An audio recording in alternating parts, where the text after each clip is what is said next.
Welcome. Please comment where you're watching in the world. Leave a like and sub if you enjoy the stories. It was a few years ago, and I had been an active online dater for a while. Long enough to know that people definitely exaggerate and even lie in their dating profiles, and that oftentimes the person turns out to look nothing like their photos. I matched with a guy on Tinder, and he was definitely one of those questionable swipes, where his photos were kind of blurry, but his apparent job and hobbies were interesting enough. So swipe I did, and we ended up making a date to grab a drink on St. Patrick's Day. As an aside, when dating, for the first date I always only make plans to grab a drink or a coffee, generally a drink, because I do better with a little bit of social lubricant when meeting someone new, so that I can get a quick assessment of the person and then beg off if there is no chemistry, or if they are a creep, or whatever. So, I get to bar where we are to have our date, and the guy is nearly an hour late. He texts me along the way to tell me he had trouble getting a cab, so being the nice person that I am, I wait for him to arrive instead of just blowing him off and leaving, as I was tempted to do. When he finally arrives, he is super flustered and weird and clearly the socially awkward type. He looked sort of like his photos, but had definitely put on a few, if you know what I mean. Whatever, I'm not horribly superficial, no big deal. Anyway, back to the socially awkward. I know we all have our moments, but this guy didn't even seem to be able to order a drink from the server without falling all over himself. I was like, whoa dude, relax, it's just a beer. I do not believe that he was drunk, however, which was my first suspicion. So we finally get our drinks. I've already had one since I was sitting and waiting for him for so long, and exchanging the usual first date info, and I am definitely not into him. He had clearly lied about his job in his profile, and honestly seemed like kind of a weirdo. And I am from Portland, home of the weirdos. This guy was a different breed of weirdo. Either that, or he had some kind of mental disability that I was not able to pinpoint in the small amount of time we had spent together. After about 10 or 15 minutes, the guy says it's St. Patrick's Day. I feel like we should get some whiskey. Do you want some whiskey? I love whiskey and drink it often, so I agreed. The guy, awkwardly, orders 2 shots of Jameson, and as soon as the server brings them over he tells her that we will have 2 more. I'm thinking, okay dude, chill out, because he had previously mentioned that he is a lightweight in the drinking department. Before we take our shots, he looks me in the eye and says, "Whiskey makes me kind of crazy, just so you know." And I was like, thanks for the intel, sort of assuming that he meant like massive quantities of whiskey made him crazy. Well, I was about to find out that he was being completely serious, and I was in for quite the show. We clink our shot glasses together, and before I can get the shot glass to my lips he asks if I am going to drink the whole thing. Yeah dude, it's just shot, but I confusedly mumble something like, I don't know, maybe? I am not a big shot drinker. Sometimes I drink the whole thing in one swallow. Sometimes I don't. Geez, why do you care? So I take the shot, and he takes about half of his, and when he sees that I drain mine, he yells at me. You liar. You said you were not going to drink the whole thing. You lied to me. I just sort of stared at him, and didn't have a chance to respond because the server was back with our second round of shots. At this point I am starting to think this is maybe a bad idea, but before I can say or do anything, the guy downs the second shot and looks at me triumphantly, as if he has accomplished something super manly and commendable. Me? Yay, you took a shot. What do you want, a freaking cookie? Christ almighty, is this date over yet? Obviously I didn't really say that, but I should have, because then he went berserk for absolutely no reason at all, and if I had at least said that he may have had some mild justification for what was about to happen. The guy got super angry and started yelling and flailing his arms around, telling me that he would kill anyone that came near me. He would fucking shoot anyone that ever tried to come near me or my son. At this point, I was like, holy shit. This guy is psycho, and I start to wonder if he is possibly carrying a gun on his person. I make a move to get up so that I can pay my tab and be done with it. The guy obviously sees me get up, and he just assumes I am going to the bar to get more drinks, and says he needs to go to the restroom. I walk up to the bar and pay my tab, and look to the back of the bar. It was not a large bar, just a standard, open, rectangular room with bathrooms in the back, clearly labeled next to the pinball machines. And I see the guy wandering around in small, drunken circles looking for the bathroom. So, I decide to take pity on this poor fool and walk to the back of the bar and show him where the restroom is.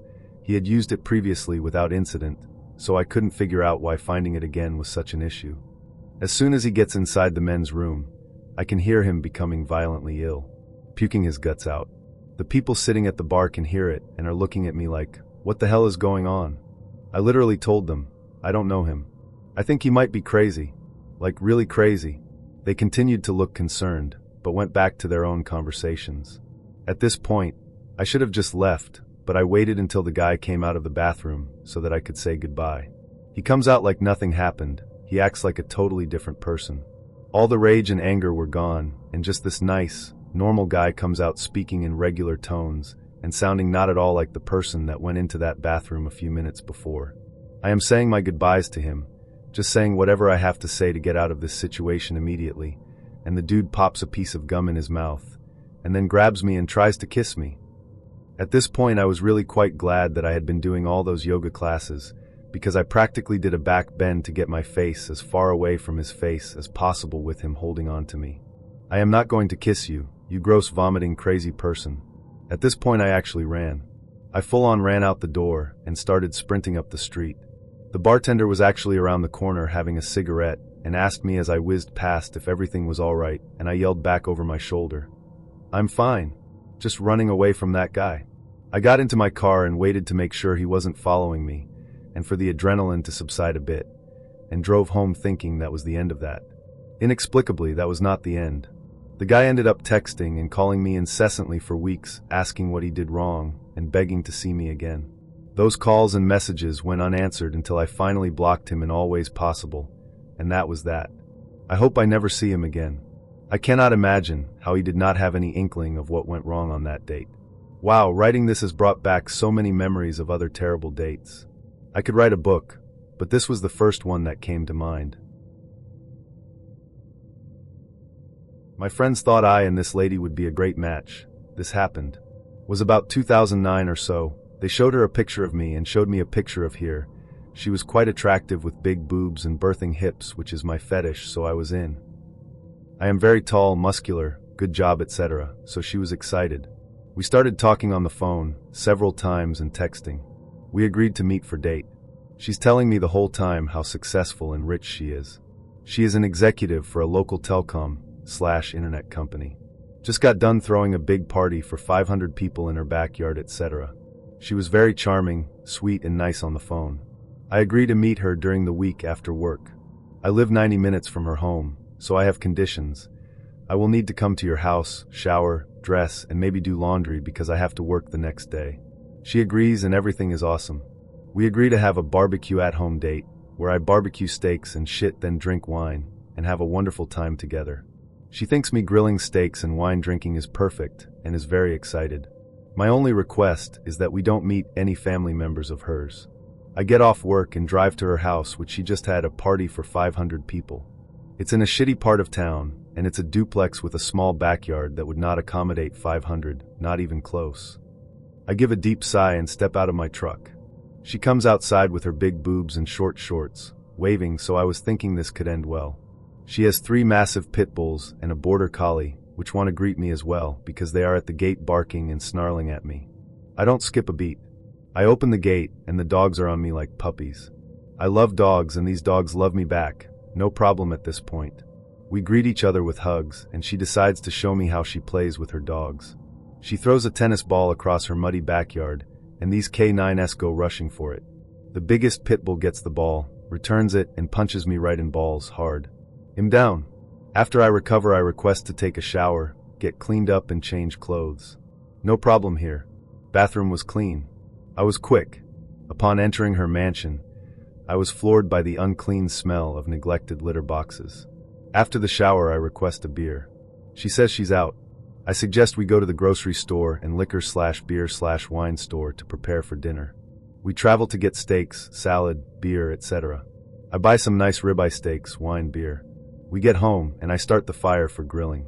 The dogs know what up and then we can't get rid of them. She starts throwing the tennis ball and the digs return, covering me with mud. While we are waiting for the fire to heat up, she wants to give me a tour of the house. She takes me into the basement and the smell of cat piss and ammonia was overwhelming. At this point I just said fuck it and decide to enjoy the ride. The cat box hadn't been cleaned in 3 to 4 months, and there was a workbench in the basement with duct tape, gloves, torture tools, etc. I opened a small basement window to help clear the cat smell. After getting freaked out by the basement, I figured the fire was ready and prepared the steaks, olive oil, seasoning, and then prepared an avocado/tomato salad. Start grilling the steaks and notice she is not drinking wine or beer. Steaks done. Prepare the table. Border Collie eats my steak. I eat her steak. Her parents drop by, even though I requested I don't want to meet anyone. I start to drink heavily at this point. I am too intoxicated to drive 90 miles home at this point, as well. I say I have to do laundry for work the next day. She washes my clothes. She starts to drink wine. After me clothes are done washing, she says that her dryer is broken, and we need to go to her daughter's house to dry them. I start to drink more heavily. We arrive at her daughter's house. Her pit bulls greet me with huge paws to the nutsack. I'm down. Literally down because this huge beast nailed my nads. After a few moments I recovered. Now I have to make small talk. Her granddaughter was like Kim Kardashian crossed with Lady Gaga. At this point I wanted them all exterminated. All I want at this point is my clothes dry for work in the morning. The clothes dry. We get back to her house and she starts drinking wine like a madman. I drink very heavily as well because I just want to go to sleep at this point. I have clean, dry clothes for tomorrow. I am happy. All of a sudden she starts flailing about /seizures and passes out on the floor. I am drunk and panicking. I look in her purse and find glucose tablets. Call 911. All of the people in her family show up before the ambulance arrives and commence to bitch at me because she is a diabetic and can't drink alcohol. Something like 5 years ago, I was talking with a woman on OkCupid. In text, email, and on the phone, she sounded sharp, huge for me, funny and energetic. We set up a coffee date, and I pick a place in her neck of the woods as I had a nearby errand to run anyway. Show up to the date, and she tells me she doesn't really care for coffee. Operating under the assumption that I must have missed that cue during our conversations, I ask if there was anything nearby that she preferred, it being her region of town anyway. She said yes, that one of her favorite spots was just a 5-minute walk away. We walk over, making pretty great conversation. Turns out we have a lot in common, including an interest in theater, comedy, similar references/influences, and even a bit of flirting, a playful arm punch from her. We get to the destination, and it is a pet store. I love pets, so I figure this could be like some sort of window shopping date, full of good conversation and getting to know her. We walk in, and breaks off almost immediately, pulls out a list from her purse, and comes back with a cart of pet goods in a few minutes. I'm pretty clueless, and try to ask if she wanted to look around or something before checking out. She says that no, she got what she needed. She pays, and I help her carry the 50 pound of dog food back to her car. We get back to her car, put the stuff away, and as I close the trunk, I see that she's inside and has started the car. I walk over to her side of the car, and she says that she really has to go. I back up so she can pull out, and she drives off. With a little feeble wave, I am confused and go back to run my errands. First, however, I am going to get that coffee. Walk back to the coffee place, and while waiting for my drink, I look at the art on the walls and realize that at least 5 of the 10 or so pieces of art on the wall have her name on them. Turns out, she's really good. No clue what happened on the date, but oh well. Back to errands. Fast forward a couple of hours, and I get a text from her saying that we should meet up later that day. I reply that I am still in the area and was going to get something to eat. She's welcome to join me. She said yes, and we made another date. Show up at the restaurant, and again we hit it off. Turns out she paints, is a great photographer, and she's taking sculpting classes while she has her day job as a commercial photographer. She's really interested in my work, scientist/engineer, and the meal just rushes right by. After an hour or so, she sees some of her friends walking across the street and says that she'll be right back. She runs out of the restaurant. Her friends are all super excited to see her, and they just immediately start talking excitedly and walk off. I wait 10 minutes, but nothing. Send a text, nothing. Even more confused, I pay the bill and walk back to my car. That was enough for me, and I was going home. Driving home, and getting my stuff ready for work the next day, when I get another text. She wants to know if I'm free to join her and her friends for a comedy show. She says one of her friends can get us in for free, and that Nick Swardson was the headliner. I was super pumped as I love Swardson more than I was weirded out by our 2 dates. So I show up and meet her and her friends. I hit it off again with the girl. Turns out we know some common people, but all her friends are giving me the "did you just fart" look the entire night. So, I make an effort to try to get to know them more, but they aren't enthralled by my presence. I chalk it up to the fact that the girl really is like 9.5/10, and on my best days, I'm a lucky 7. The show is starting, so we're getting seated, and they put us in the front row table. I start to panic a bit, as I do not like being the guy comedians interact with. However, my panic turns to sudden crotch sweating as I see that there are 5 cameras in the room. It turns out that this show is being recorded. Even better, it turns out that Swardson was never on the bill, and it is a bunch of comedians I have never heard of. I'm ready to roll with it, as this girl is fun to talk to. Then her friend, the one who works at the club, comes up to us and tells us that we need to be sure to laugh a lot as our table will be visible by the cameras. The lights dim, the show starts, and the comedy doesn't. There were people talking, and the audience was there, but it was just failed joke after failed joke. I'll remember this till the day I die. At one point, one of the comedians states that everyone has a Jewish aunt. That's the joke. You know what I'm saying? No, I don't, but because of the cameras, I sure have to act like I do.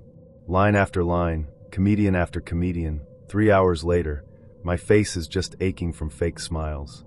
My hands are raw from fake clapping. My mood is in the floor as I realize that my date is living this. My exhaustion suddenly turns to excitement when the show closes, but then slowly turns to panic as she leans in and asks if I liked the show.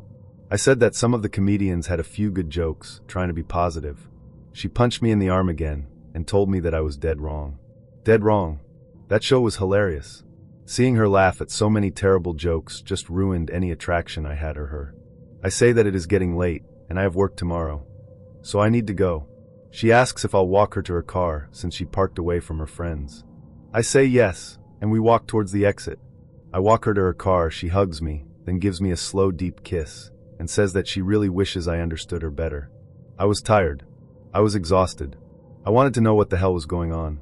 Out of all the thoughts running through my head at that moment, I don't think I said anything except, "Hey, how'd the dog food get from the trunk to the rear seat?"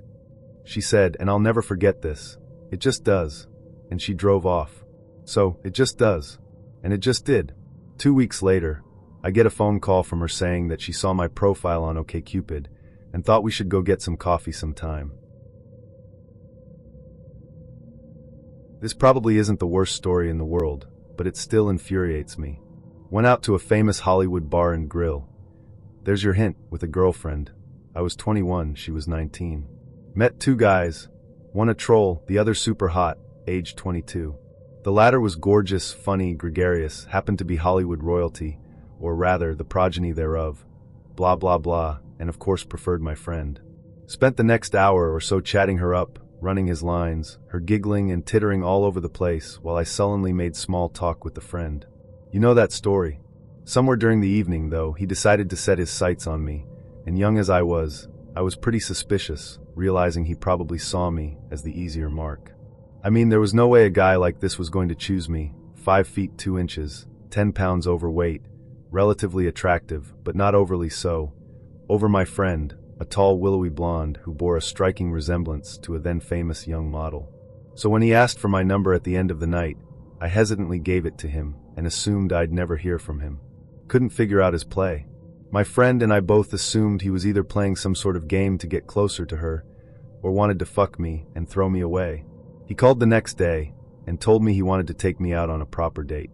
Told me how charming and lovely I was, and he wanted to prepare a meal for me and show me a night on the town. I informed my friend of this, and pleasantly surprised, she encouraged me to go. I was skeptical. I'd never been on a proper date before. I was much more the hang out and drink type, and didn't believe this dude was actually interested in me. Still, due to the uniqueness of the situation, I agreed, and we made plans for me to come up to his place the following Friday night. I showed up to his place, a spacious condo in Beverly Hills, where he greeted me at the door with a rose and a kiss on the cheek. It kinda grossed me out. I did not trust this shit at all. Immediately felt like he was a huge fucking phony. I might be the only woman on earth who recoils at the sign of a gentleman, but that I did. Still, of course, I entered to find 2 place settings at his marble table. This lovely meal he made for me consisted of a salad made of iceberg, baby tomatoes, and Italian dressing. After we ate, me thinking, really?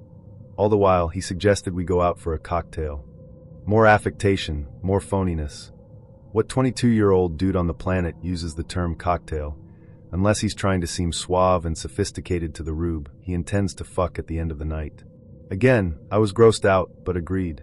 We walked to some bar, no idea where he made a big show of talking to the doorman like a buddy, to show me he was a regular, and some sort of very big deal.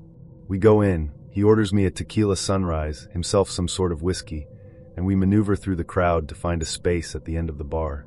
We stood there and chatted, which consisted of him bragging about his father, grandfather, and their money, until the drinks were drained, at which point he suggested we go back to his place. We were in the bar for about 10 minutes. So we leave. We get back to his place. I stand just inside the door with my coat on, unsure of what to do next, as he excuses himself to use the restroom. A few minutes later, I hear him calling me from a corner of the condo. Followed his voice to, of course, his bedroom, where he was lying spread-eagled in his red bikini panties. He gestured to his dick and instructed me to take off my coat and come enjoy. I said, "No, I don't think so," to which he responded, "Really? I make you a nice dinner and take you out for a drink and you don't think so? Well, your coat is already on, so have a nice night." I said, "You're kidding, right?" "Not in the least. See you around." I turned on my heel and left. And that was it. My big date with the son of a wealthy Hollywood producer. Amazing. Hold on to your hats, people, because this is a doozy. One could say I walked into this, even that it wasn't really a date, because I texted him halfway through work and said, "I'm having a horrible day. Meet me for cocktails downtown after work." We met at my birthday party just a few days before, and I thought we had really hit it off, but I'd already had a specified date that night, and had just met him at the party, and didn't want to hurt anyone's feelings. They were both nice guys. Anyways, I digress. He agreed to meet me downtown for cocktails at 5:30 p.m., but about an hour later asked if I could meet him across town where he worked. I should have just said no, but I really thought we had hit it off, and it was just one really out of the way bus ride. Normally I drove, but today I hadn't. I had just moved to a suburb, and the bus was pretty convenient, so I was taking it whenever possible. Since I had intended on getting drinks downtown near the bus stop, I didn't drive. Now I was taking the bus across town after my shitty day, but hey, I like the guy, right? Well, I get there. It's now 6:30 p.m., and he's nowhere near done with work. He's a barber, and he's in the middle off giving a friend a fucking 4-hour-long Jerry curl. That's right, a stinky man perm. I'm hungry, and was expecting cocktails. I'm now wondering why he didn't just tell me it was bad timing, and telling me he couldn't do it. But I figured whatever, he really likes me. He probably had the lapse of judgment for the same reason I did in taking the bus all the way out here. Now he promises he'll drive me home, and have me home by 9:30 p.m. I'm sort of stuck there now, unless I want to take the bus all the way back downtown, hungry and sober on my Friday after my shitty day. So basically, I'm in this now and dependent on him for my ride home. So, I guess I'm sitting through this perm. Better put on my smiley face. He got beer and smoked me out. Despite that I told him I was hungry, he didn't seem to care at all that I was hungry, but did think buying a higher alcohol beer was totally a good idea. So, I couldn't drink much of the beer before it started to give me a headache. You may be thinking, why didn't you just go and get food? Excellent question. There was a supermarket not too far away. I could have, I suppose. But I didn't. I waited.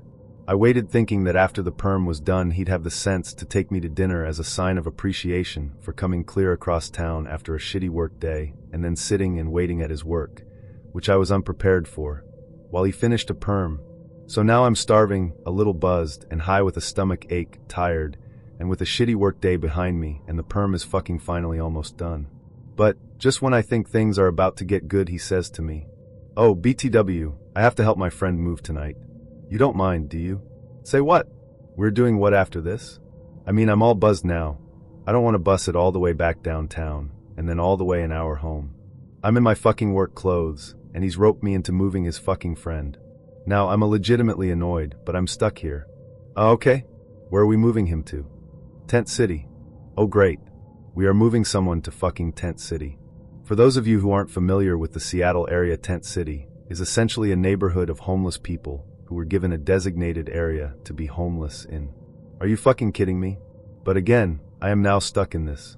So, we go to pick up his friend. Or so I thought. Next thing I know, he pulls in front of a house. Is this where your friend lives? No. This is my parents' house. Again. Say what? But I'm a down girl.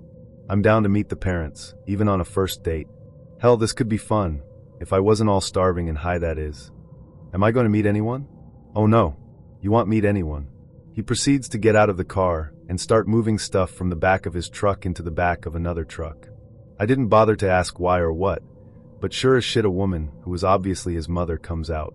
It took me a moment to realize she was out there as I was listening to music and fixing my makeup and just frankly stoned. Once I realized his mother was there, I figured the polite thing to do would be to get out of the car and let him introduce us, so I did. Only, he didn't introduce us. Instead, I realized he seemed very annoyed by her presence and was furiously slamming things around with an angry look on his face. He seemed to take no notice of me standing there at all. So I just stood there awkwardly with his mother, who sort of looked me up and down with an face. Understandably.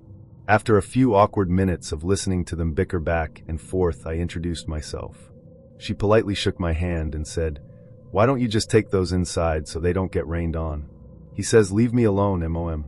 He's 30 years old, BTW. Oh, get real. You're just being lazy." Then he shoots back, "Why do you always have to be such a fucking bitch?" He proceeds then to yell obscenities at his mother in a tirade for longer than I care to remember. It was so uncomfortable, I literally ran back into the car. I sat that stunned. I couldn't believe he would bitch out his mother, like a fucking 13-year-old, in front of a woman he is trying to impress on a first date. I contemplated my situation. I'm shackled to this person, doomed to help his now homeless friend move to Tent City stoned and starving after watching him scream down his mother. He's clearly nuts and an idiot with absolutely no regard for my personal interest, comfort, or safety. I should have just gotten a cab at that point, but I was high, so I didn't. He got in his car, and I just pretended everything was okay. He proceeded to tell me all about how he hates his mother. Just what a woman wants to hear on a first date. All about your mother issues. Then we finally go to pick up the friend. On the way, I told him I had to pee, but instead of stopping somewhere logical for me to go, he asks his friend to meet us in front of an Albertsons grocery store. I run in and find the restroom and go pee, and when I come back out, still in my work suit by the way, his friend looks me up and down ADN. You could just read the dismay on his face. "Who I asked this stuck-up bitch?" Great. Then my date does the absolutely unthinkable. He has a truck with a small back seat. I was going to offer to sit in the back because his friend was much larger than me, but before I could offer, he just flips the seat up and hollers at me to get in the back with a smile. With a smile. Like he doesn't even realize how fucking presumptuously rude and dumb that is. Really? This is how you impress a woman on a first date? Make them take the bus cross town, starve them, subject them to stinky perm, scream your mother down in front of them, rope them into helping your friend move to Tent City in her suit, and then you just expect me to get in the fucking back seat? What the motherfucking fuck? But I'm stuck now, so I get in.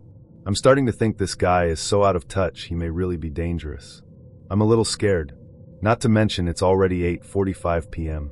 He promised to have me home by 9:30 p.m., and we haven't even started moving his friend. Fortunately, his friend seemed so not wanting to deal with me, he just postponed until the next day, so we didn't have to move him. After his friend made us wait outside his soon-to-be-not-his apartment for about 15 minutes while he decided what he was going to do, he let us know my date could help him tomorrow. Sigh of fucking relief. "Could you please take me home now?" He begrudgingly agreed to take me home. To be honest, after seeing him scream down his mother in a fashion rivaling my worst teenage outbursts, I was scared. I was afraid of upsetting him and having him leave me on the side of the road. I was nowhere near a viable bus stop and in a bad neighborhood. I just wanted to go home and have no problems. I got him to take me home, but he refused to leave until I kissed him goodnight. I gave him a quick kiss goodnight and literally ran for the door. My best friend's girlfriend had introduced us. The next time I saw her, she told me, "How come you never returned any of worst date ever's texts? He thought you guys really hit it off." When I told her what had gone down, she was pretty surprised, but not exactly shocked. Apparently, when she explained it to worst date ever, he was completely confused. He had thought the date went amazing, which just goes to show how out of touch he was. So I'd been talking to this girl from Tinder. We'd made plans to meet on a number of occasions, and she'd always bailed/ignored texts on the day of the date. I give it one last go at actually getting her to go on a date. She was, from her pictures, a solid 8.5, where I'm charitably a 6, so I figured it was worth it. This time she agrees, and that Saturday, I find myself driving over to her house to pick her up to go for a pub lunch down by the river. On arrival at her house, she comes out looking amazing in a white summer dress, and we set off. Everything goes great. We talk easily, although I get the impression she's exaggerating her job status somewhat. I'd seen the house she was sharing, and it didn't match the kind of role she was claiming to have. But still, who cares, she's gorgeous. Lunch goes well, and we go for a walk along the river holding hands, come back to the pub for another drink, and she asks what I have planned for the rest of the day. When I tell her nothing, she asks if she can stay at my house tonight. I agree, for the reasons already outlined. We finish up and drive back to mine with her massaging my shoulders and lap all the way. While we're going, she informs me that just because she is staying at mine tonight, she isn't easy, and I agree wholeheartedly. Back at mine, we have a look around, make out a little, and then decide the evening is still young, and we should go into town.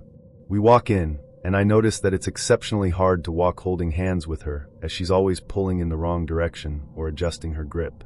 In town, we have a couple more drinks and a meal. By this time, she's probably had 5 large white wines over 6 hours, so is a little tipsy. This seems to lead to her becoming more touchy-feely and generally more horny. Again, at this point, I'm really not complaining. In the last pub we stop at before heading back to my house, where she assures me she is going to make my cock feel better than it ever has before, I notice she has her phone out while we wait at the bar, and she's reading an email she just received with the title, Living with People with BPD. Immediately things start to make sense, her hot and cold nature in the past, her exaggeration, and the spur-of-the-moment way things have worked out today. But I feel like I'm too far gone to wriggle out completely right now, too drunk to drive her home, and too far from her home to pay for a taxi. We finish our drinks and head back to mine, her hand tugging mine in all sorts of directions on the 15-minute walk. Part of the journey involves walking down a well-lit pathway beside the railway station. As we walk down the path, she tugs my hand backwards. When a couple come the other way down the path, she virtually throws herself into the bush beside it. When we get to the other end, she is almost in tears because she doesn't like enclosed places, because she's lived in some nasty places. With a little reassurance that there are no more enclosed spaces on the way, we start walking again, but now on the 15-minute walk, which she already did in the opposite direction 2 hours ago, she asks every 30 seconds how much further we have to go. At first it's endearing, but it rapidly becomes irritating as every time she asks she stops dead and won't move until I've explained fully exactly how long it's going to take. That part of the ordeal ends when we get back to my house. In the kitchen, she drops her dress in a puddle on the floor and starts making out with me in just her panties before I can even lock the door. I lead her upstairs, and we make out for a while on my bed while she undresses me. At one point she rolls on top of me and tells me, "I want this to go easy peasy, catchy monkey." I agree, despite not having the faintest clue what that means. Then with her next breath, she tells me she's not just going to have wax with me, and if I don't like that I can leave. I don't like to point out we're in my house. I assure her if she doesn't want to have sex, we won't, and at this point I know I will not have sex with we tonight, as doing so, with someone with clear mental issues after they've told you they don't want to, can only lead to horrendous sorts of trouble. We make out some more, with me having to assure her every couple of seconds that it's fine that we aren't going to have sex. I have to be up early in the morning to run her home and to go to work, so we decide to go to sleep. I go into the toilet, and while I'm gone she calls me back into the bedroom, a note of panic in her voice.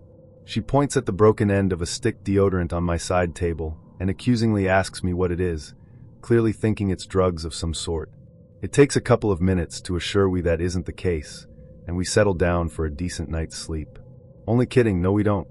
Then comes the terrible stuff. She dozes off for 15 minutes, and on waking up again starts making out with me, then pulls my thing out of my shorts and starts sucking on it before really amateurishly trying to tit-fuck me while giving me her best dirty talk, consisting of, "I want to make you come with my pussy, big boy." And then she starts to straddle me, wiggling her panties down. As I said, I'd already decided I wouldn't be having sex with her, so I proceed to talk her out of it, which takes 10 minutes, all the while assuring her I'm not made about us not doing it. We go back to sleep again, but now whenever I move, even slightly, she pats my head and says, "Sh," and I swear one time, "Sh, mommy's here," meaning I lay completely stationary until she drops off. Then she flails around in her sleep like a rag doll. When not smacking me in the face with an arm, she's flinging a leg and arm up the wall while gasping and moaning. Eventually, I managed to fall asleep, only to wake to find her face inches from mine, her eyes drowsy looking but awake. She proceeds to engage me in a conversation about the seriousness of our relationship, where he insists that I need to commit to her, and that even though I keep saying everything is fine, I'm not doing anything to make sure it is. She also tells me she adores me, and demands to know what I should tell her family about us. I figure the best thing to do is agree with all this, and eventually she lets up, but not before insisting that I need to see a doctor for my moods. And that's basically the way the night goes. I don't sleep for more than 10 minutes at a time, between being hot with flailing limbs, woken by her sitting bolt upright claiming, "I'm dying," because she needs a glass of water, pouring half of that glass of water down my back. Waking me up, calling me Danny, not my name, and telling me how sorry she is. I don't really feel able to get a proper night's rest. I'm 15 minutes late for a date in the peninsula, at a bar I've never been to in a city I've never been in. The guy I'm meeting seems like a functional human being, one with a good job, at Stanford, and a real, legitimate LinkedIn. We've only talked online, through an app called Tinder. I'm wearing a blue dress and heels, and I've spent more time on my hair and makeup than I'd like to admit. This is my first date since I kicked out the husbeast in May. I walk into the bar expecting to see him, but it's totally empty except for the bartender. I sit, pulling out my phone. "Can I get a gin and juice, please?" I'm taking my first sip and debating on text messaging him when my date throws open the front door and strides in. His man heels clack on the tile, and he sidles in next to me, all business. He's significantly shorter than I am, which is a real feat, as I top out just over 5 foot. Red flag number 1. He swore he was 5'4". He orders a drink. "Do you want to go sit down?" he asks, gesturing to the booths lining the back wall. I grab my drink and follow him. He skips the pleasantries and fakes a yawn to stretch his arm up and over my shoulders. He's asking me some vaguely esoteric questions. Picture a box. "Describe it to me. How big is it? What is it made of?" And I'm sucking up gin through a straw that's decidedly too small when he reaches his hand out and places it possessively on my knee. He runs his fingers in tight, concentric circles. It's an intimate move, one you'd initiate with someone you've known, and probably seen naked on more than one occasion. I'm feeling decidedly uncomfortable. My legs are crossed, and so are my arms. "So," he looks over at me with a lilting grin on his face. "Have you ever had sex in a hearse?" "Excuse me?" I choke through the gin, at an utter loss for words. Is this what passes for dating in 2013? I stand abruptly. I've definitely got to pee. I make a beeline for the bathroom with my phone already in my hand. "Ollie, you better fucking pick up," I mutter, reaching for the door handle. The rings seem to last forever. Come on, come on, come on." There's a brief silence, then a confused, "Hello?" "Oh, thank God, Oliver." I need an organ donation call, stat. Oliver is my supervising embalmer and one of my best friends. Without missing a beat, he laughs. "Bad date? You have no idea. This is the worst." "No problem. I'll call you back in 4 minutes. Change my name in your phone." "I love you, adore you, you're the light of my life," I exclaim before hanging up. I change his contact info to the name of my funeral home, look at myself wide-eyed in the mirror, and reach for the door handle. My date is still sitting in the corner when I approach. "Do you want another drink?" he asks.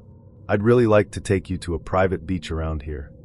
I can't imagine anything I'd like less than to be completely alone with this man. It sounds like it could quickly become vaguely day-trapey. Before I open my mouth to answer, the phone rings. I pick it up, mouthing, "Work, sorry." I head for the door, and he follows closely, eavesdropping. "California Organ Donation Network," intones Oliver. "Is this Heather Hernandez? We've worked with you before, and it looks like you're the go-to person for this funeral home. I've got a full donation for tonight that needs to be done in your prep facility. Long bones, tissue, and skin. So it's gonna be a long night, is what you're telling me? Probably 8 hours, at a guess." I manage to keep a straight face through the rest of the conversation. As I hang up, I shake my head at my date, looking crestfallen. "So sorry, but I've actually got to head back to the East Bay. A funeral director is always on call, Yano?" He walks over to his car and slams the door, tires screeching as he pulls out. I've stopped counting the red flags because there's too many of them. As I head back into the bar for another drink, I wonder why I put so much effort into blowing him off. Next sucky date, I'll be quick to just tell the dude to quit being a creep. It was my first date. I remember it like one might remember being raped by a rhinoceros. I worked at a Chinese restaurant and didn't make much money. I had saved 2 paychecks because I wanted to ask out this girl in my class. 3 days before the weekend, I ask her out to dinner and a movie. I'm 16. So is she. She's skinny, smiles embarrassed smiles, really meek, quiet, but she was beautiful. My brother and sister-in-law are my guardians at this point in my life. I swear to God my sister-in-law was trying to cock-block me. They wanted me to look so nice for my first date. I told them it was a girl into heavy metal, not some pale farmer's daughter who only listens to Christian music. They wouldn't hear no about it. My sister-in-law made me wear a sweater vest on the date. Up till this point, my only experience with sweater vest was to tease people who wore them. She even tried to get me to wear a necktie, and at this point, I was noped the fuck out. I said I was under no circumstances going in public dressed like that. We compromised to me just wearing the sweater vest. I don't have a license yet, so my brother is the one chauffeuring us to the movies. We were going to eat at Ruby Tuesdays across the street after the movie. It's go time. We pull up to her house. She's wearing her toys in the attic black t-shirt and blue jeans with holes in the knees and black and red canvas tennis shoes. Her hair is down and rippling like ramen noodles, only prettily. She looks at me and is turning red, trying to keep from laughing in my face. My response was to mutter, "Yeah, I know," morosely. I'm pretty sure my expression rather closely resembled the ashamed look of a golden retriever who's just shit on the living room rug and has gone off to die of embarrassment. We go to the movie. Who do we run into? My date's best friend. She informs me that she has a date with 2 friends and that she can't join us. I was relieved at this, not realizing that she was there on purpose and that this was referred to as a safety date to make sure I wasn't some creepy jock type that was going to roofie her and have my way with her. We enjoyed the movie a lot. Afterwards, we crossed the parking lot and headed for the restaurant. I had calculated how much money I was going to need to pay for our meals and dessert and should have had $15 left over. I did some research.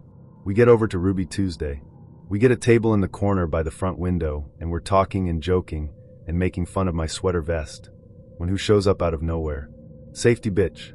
She joins us without asking, declares she's hungry too. Tells me, "You got a job, right?" I say I do, so she orders herself some food. We talk amongst us, and I want is for the girl to go away. I want to crash and burn on my own, not in front of witnesses. I struggle through them whispering and looking at me while laughing, and when the waiter brings our food, I'm relieved. We eat. I think everything is going well despite the intrusion of safety bitch.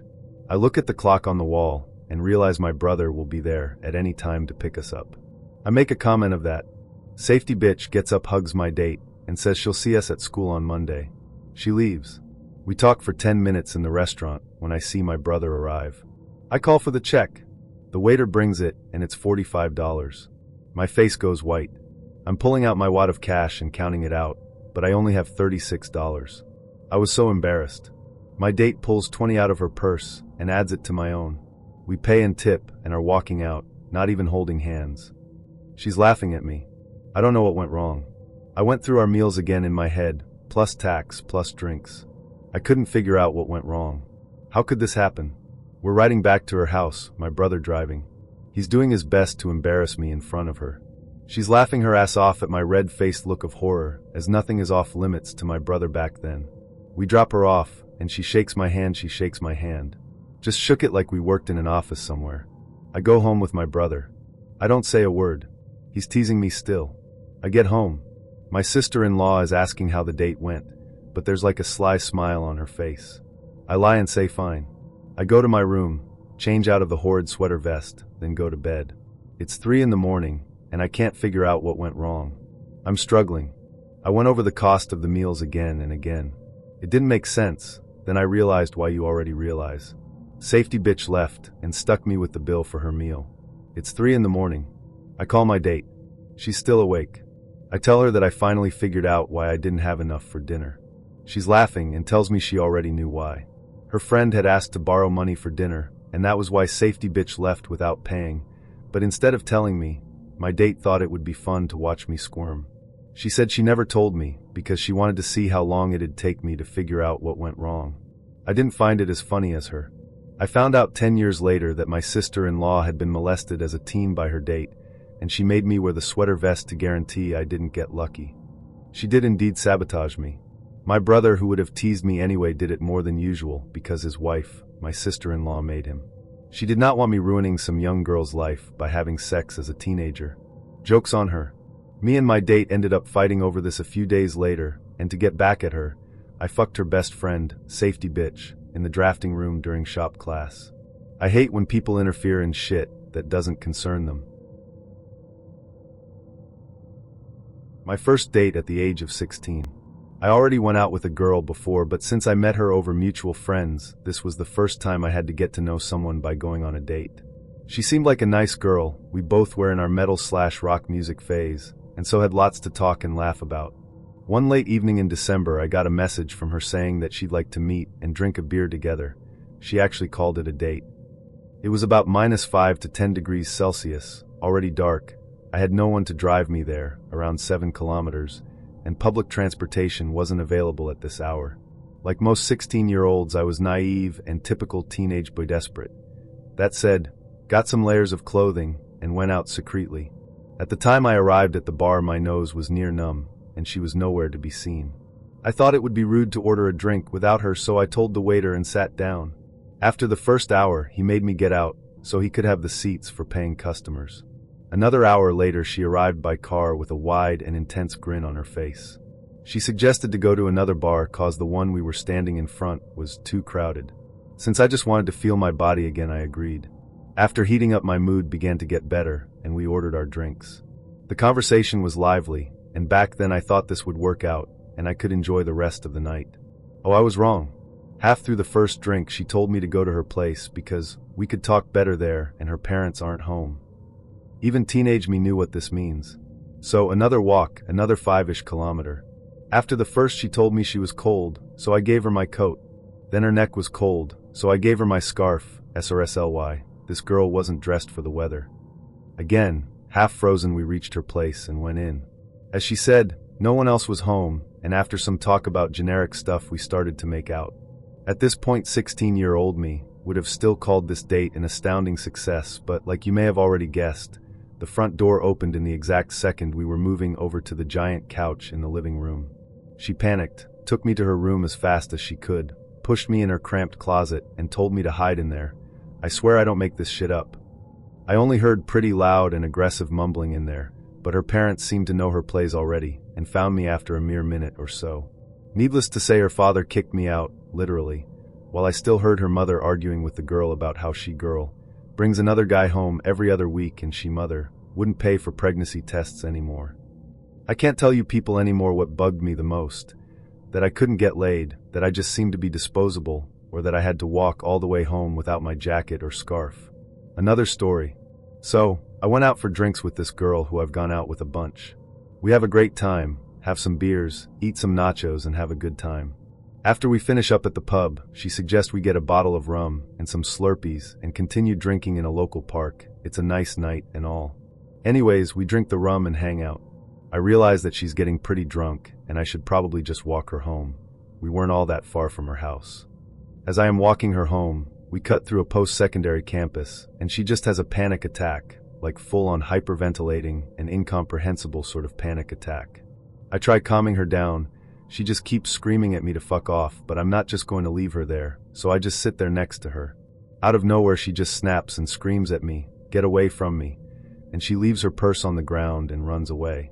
I pick up her purse and go to track her down because she's really drunk and I just want her to get home. I find her collapsed in a corner. I say, "All right, let's get you back, go your house." She screams at me again. They're following us. Well, at this point I don't know what's going on, but I'm determined that I'm not letting her be by herself at this moment and try to coax her into going home again. We continue walking, but she's got full-on crazy eyes and is muttering about spies being around us and that we are being watched. As we continue this journey, she starts screaming at me, "You don't know what it's like to be gang raped." I know. Now keep in mind we are now walking down a street with people around. I ask her to calm down. She grabs me by my face and says, "You need to follow me if you want to live." I tell her she needs to calm down again and maybe suggest that I might actually have to call for medical assistance. Well, she goes further off the deep end at this point, starts shoving me around, almost pushes me into traffic. My glasses did come off and fly into traffic and get destroyed at this point. Eventually, I do convince her to head home. However, I was berated the entire time, and she keeps screaming crazy shit at me.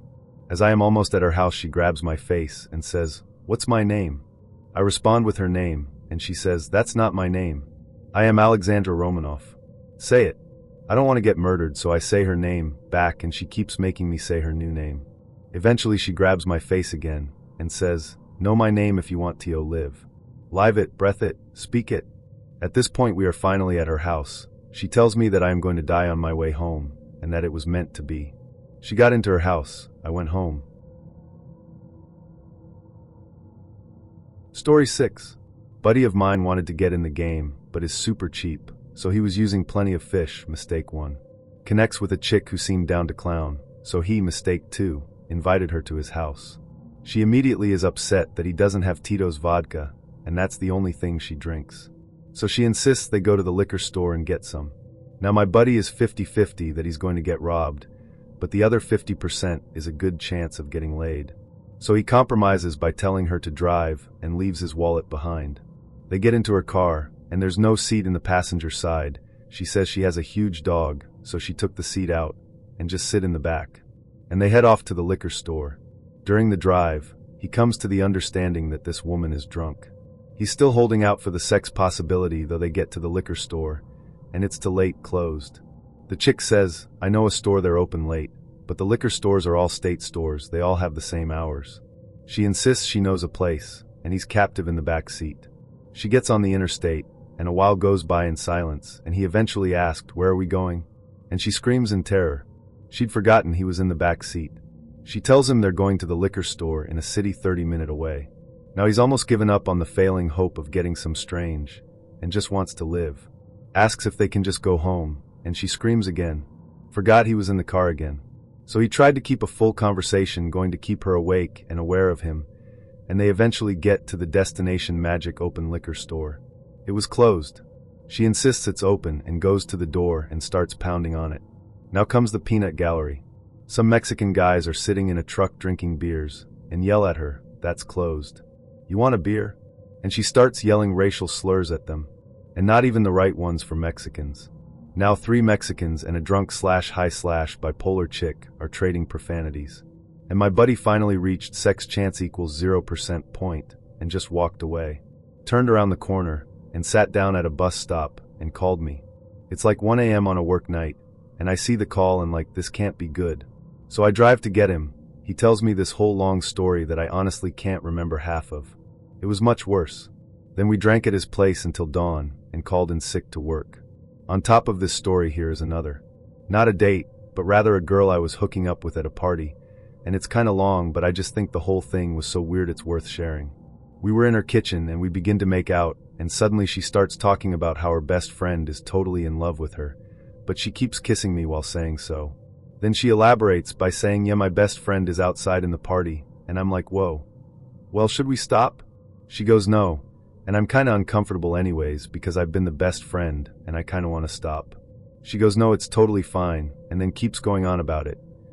Really going into detail, and tells me the whole story about how she liked him, but then she didn't, and I'm like, okay.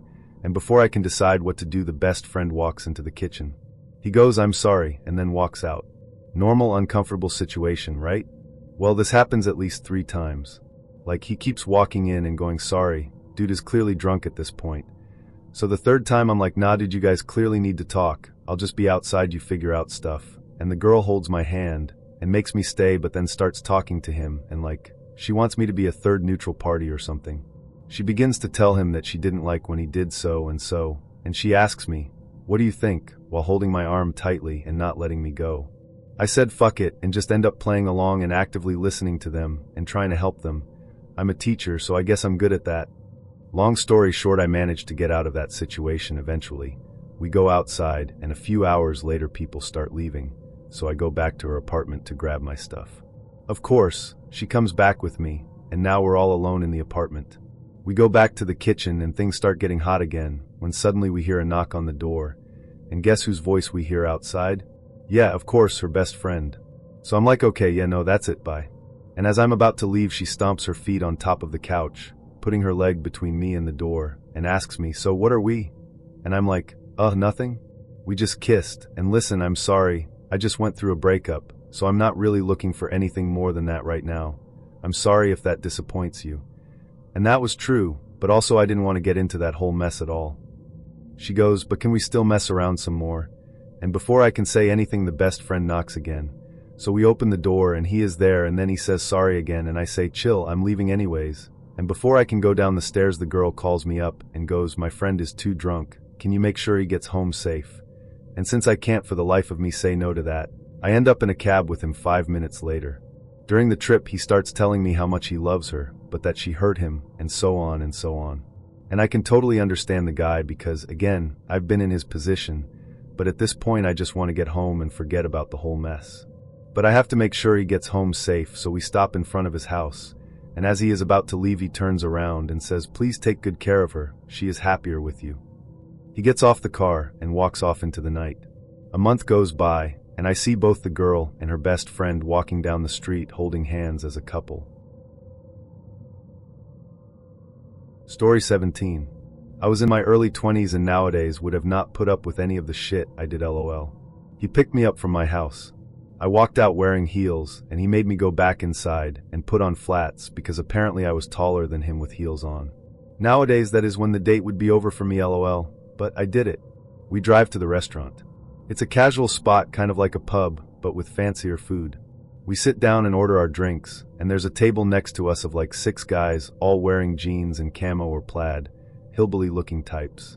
My date starts loudly talking shit about how ugly their clothes are, and the guys keep looking over at us like WTF. I told my date to stop because he was about to get a country boy beat down, lol. The waitress comes to take our order, and he orders for me. And it's something I don't want, so I say oh no thanks and order something else. After the waitress left, he was literally red in the face, fuming, not saying anything, and just staring at me. I awkwardly drank my beer until he said, don't you ever do that to me again, and launched into a rant about how I embarrassed him in front of everyone. He was being so loud and everyone was staring at us, and I just wanted to melt into my seat, lol. The food comes and he asks for the check. I offered to pay my half because I did not want to ever see him again, and I didn't want to give him a reason to feel like I owe him something. He goes off on me again about how I need to be trained to be a better woman, how I'm embarrassing him again, just tearing into me. I excuse myself to go to the bathroom, which is across the building and around a corner out of view. I was frantically texting everyone I knew trying to get a ride home, and planned on leaving without him seeing. One of the country boys from the table next to us followed me to the bathroom and knocked on the door asking if I was okay. I came out and spoke to him, and he offered to drive me home, so I took it. I get in this guy's old beat-up truck, and he gives me a cigarette and takes me home and makes sure I got into my house before he took off. Lovely guy. 5 minutes later, my phone starts blowing up, and it's my date. I guess he started losing his shit when he realized I was gone and found out I got a ride home from one of the guys he was insulting earlier. Accuses me of being a whore and sleeping with this guy. I blocked his number. He shows up at my house. Now he's banging on the front door so hard I'm afraid it's going to come off its hinges. I lived with 3 male roommates at the time, but none of them were home, so I called the house group chat and begged for one of them to come home. Thankfully, my one roommate was just down the road, and he came right home. He's like 6 feet 4 inches, 300 pounds, so he scared my terrifying date away. After that, he would randomly show up at our house and bang on the door and try all the windows to see if any of them were unlatched. Looking back, I should have just called the fucking cops. Thankfully, he gave up on me after about a month. Probably found a new woman to terrorize. Another story here. Guy from school asked me out to dinner. I agreed. He said he wanted to surprise me with the location, which I initially thought was kind of sweet. He also insisted in picking me up in his car. I was young and didn't have reliable transportation, so I agreed. Once we were a few minutes down the road, he announced the name of the restaurant, and that it was an hour and 15-minute drive away. I said that was kind of far, but he waved me off saying he had a reservation and it would be fine. I realized I was trapped, so I rolled with it, thinking how bad could it be since I knew him from class? My mistake. Cut to me ordering my main course. He interrupted me mid-sentence and proceeded to change my order to something else entirely, insisting I'd like it better. No other reason or rationale. I protested. He refused to listen. I protested again, noting I didn't like some of the ingredients in that dish. He repeated his changed order and directed the server to ignore me as I continued protesting. The server stood there, shifting her eyes back and forth, unsure whose direction to follow. It was turning into an argument, and I felt bad for the server, so I acquiesced. Another big mistake. His selection was horrible. Inedible, really. I didn't finish it. He got mad and told me I was wasting food he was paying for. I responded by offering to pay my half of the bill. He refused, saying gentlemen always pay.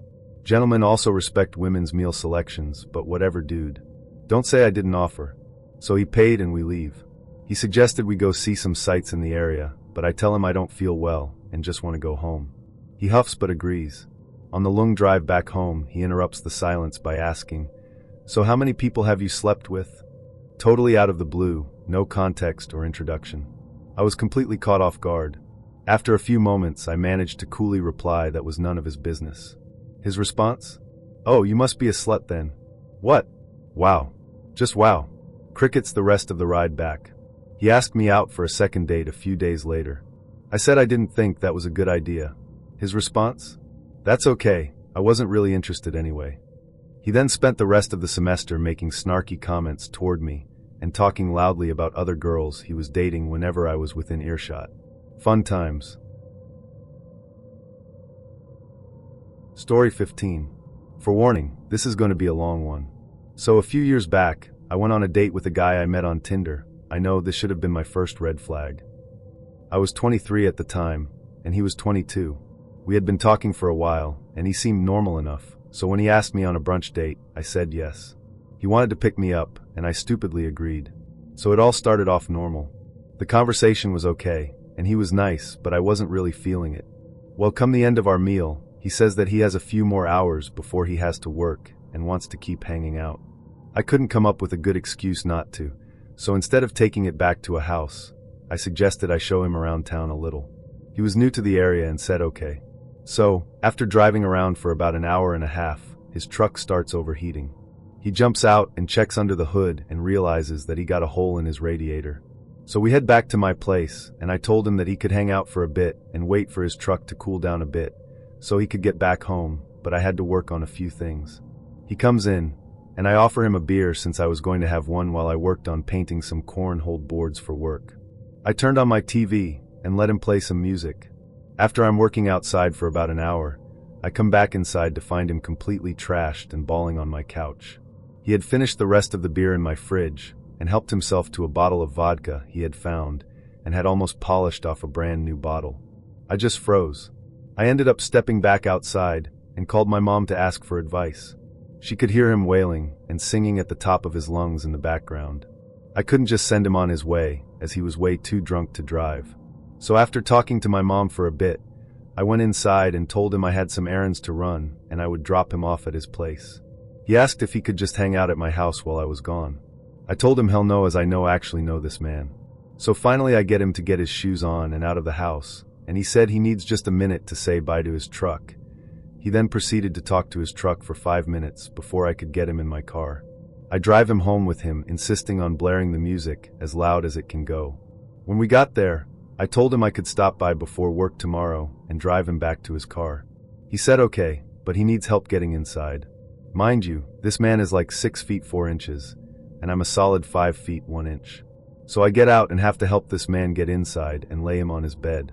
He starts confessing that he is so happy I'm putting up with him, and that most everyone else wouldn't do this for him. I just say okay, and tell him I see him in the morning. It's like 5 o'clock at this point, so I think I'm done with this chaos until morning. I run my errands and get home around 9, and start putting away groceries. I had left my phone on the charger in the living room and didn't think anything of it. I came back to my phone about 30 minutes later to 10 missed Snapchat calls. I never gave him my real number, and 4 voice messages. I listened to them, and all of them are him screaming at me to give him his truck back now, or he's going to freak out, and that he's walking to my house now to get his shit back. Honestly, it was all very threatening. So I freak out a little, and all of a sudden he's calling again. I pick up, and he immediately starts screaming the same things. I just asked him why he thought I was stealing his truck when I told him I would bring it back in the morning. Well, apparently he didn't remember that and then asked for a ride the rest of the way. At this point, I just said yes so I could get this over with and get him out of my life. I called my mom and had her on the other line the whole time, just in case this guy tried to pull anything crazy. So I get him back to my place, and he asks if he could come grab his wallet that he left there. Again, my dumbass said fine instead of just getting it myself.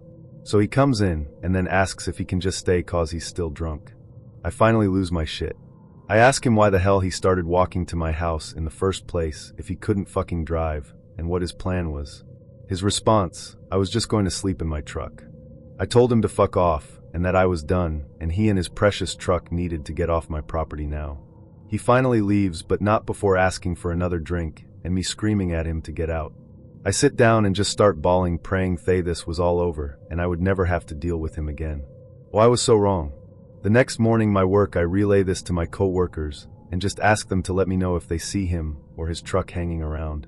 Then my bartender comes up and said there was a call for me. I answer and lo and behold, it's him. I ask him why the hell he was calling, and apparently he went and got himself arrested the night before. My guess would be drunk driving, and wanted me to bail him out. I told him hell no. I then called the prison themselves and asked to be notified when he is released cause I don't trust that he wouldn't try to contact me or just show up. So they set me up with text notifications, and I go on my way. He got released like 3 days later and did try to text me, but I just ignored them. I didn't want to block him, just in case he did try anything. I would have all the messages saved. Luckily, after those few texts, I never heard from him again, and I immediately deleted Tinder off my phone. I've been using Tinder for 3 to 4 years now, and I've always been very lucky. However, yesterday was a different story. Climax of the story. I'm in my date's bedroom. She's lying on her bed, drugged and intoxicated. She takes off her top, now topless, grabs my neck and starts kissing me. Her mom, who is standing there, leaves the room to give me some privacy to do what can only be considered a date rape. Flashback a day earlier, we matched on Tinder. I suggested we skip the long chats and go for a drink. She suggested we chat on the phone first. We did for an hour, and it was nice. Some laughs, some flirting, and we agreed to spend the next morning at the beach. We met. Everything is going great, and all signs are saying we'll end up having crazy sex very soon. Left the beach, had lunch, and then agreed to go back to my place. She said she needed to pass by her place to change and take some stuff. No problem. She introduced me to her mom, her dog, her cat, and some neighbors. Getting too cozy for a Tinder date. Then she said, change of plans. My mom is going to spend the night at my brother's place. Would you mind spending the night here instead? I thought, why not? I'm getting lucky, so I don't care. She started preparing dinner, and I started drinking. Turned out her mom is going nowhere, and I had too much to drink. I can't drive back home. So I'm stuck with them for the night. That's when things started to get crazy.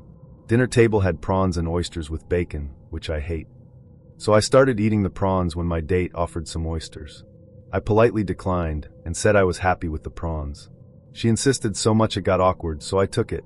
She asked me if I liked it. I smiled and said nothing. She started getting angry and yelled at me that I should be more direct and speak up. I told her I didn't like it. It might be good, but it's not for me. She started yelling at me and demanding an explanation why I don't like it. That's when her mom jumped in and tried to defuse the situation. To my surprise, my date grabbed the prawns plate and threw it across the room straight into the wall. Then she stormed away into her room. That's when her mom explained to me that she'd been in and out of rehab because of depression with 2 suicide attempts, and that she was on medication and was not supposed to have any alcohol. Now I'm feeling really sorry for her. She came out of her room, laughing as if nothing happened, and brought some dessert and more champagne. Suddenly, she stood up and challenged me into a fight. MMA fight. She knew I've done MMA for over 10 years. She started throwing punches at my chest and stomach, and then to my face. I was blocking or slipping all punches and asking her to stop. She got really vicious and started adding kicks to her attack. I grabbed her arms, put my weight on her, and took her to the ground. She totally collapsed and lay there unconscious. I shouldn't drive back home because I had 7 to 8 drinks. I can't take a taxi and leave my car because there's a big chance she'll trash it. But I decided, fuck it, I'll drive back home. I carried her to her bed when she opened her eyes, smiled, and then all of a sudden took her top off, grabbed my neck and started kissing me. Her mom, who was standing there, left the room to give me privacy to do what can only be considered a date rape.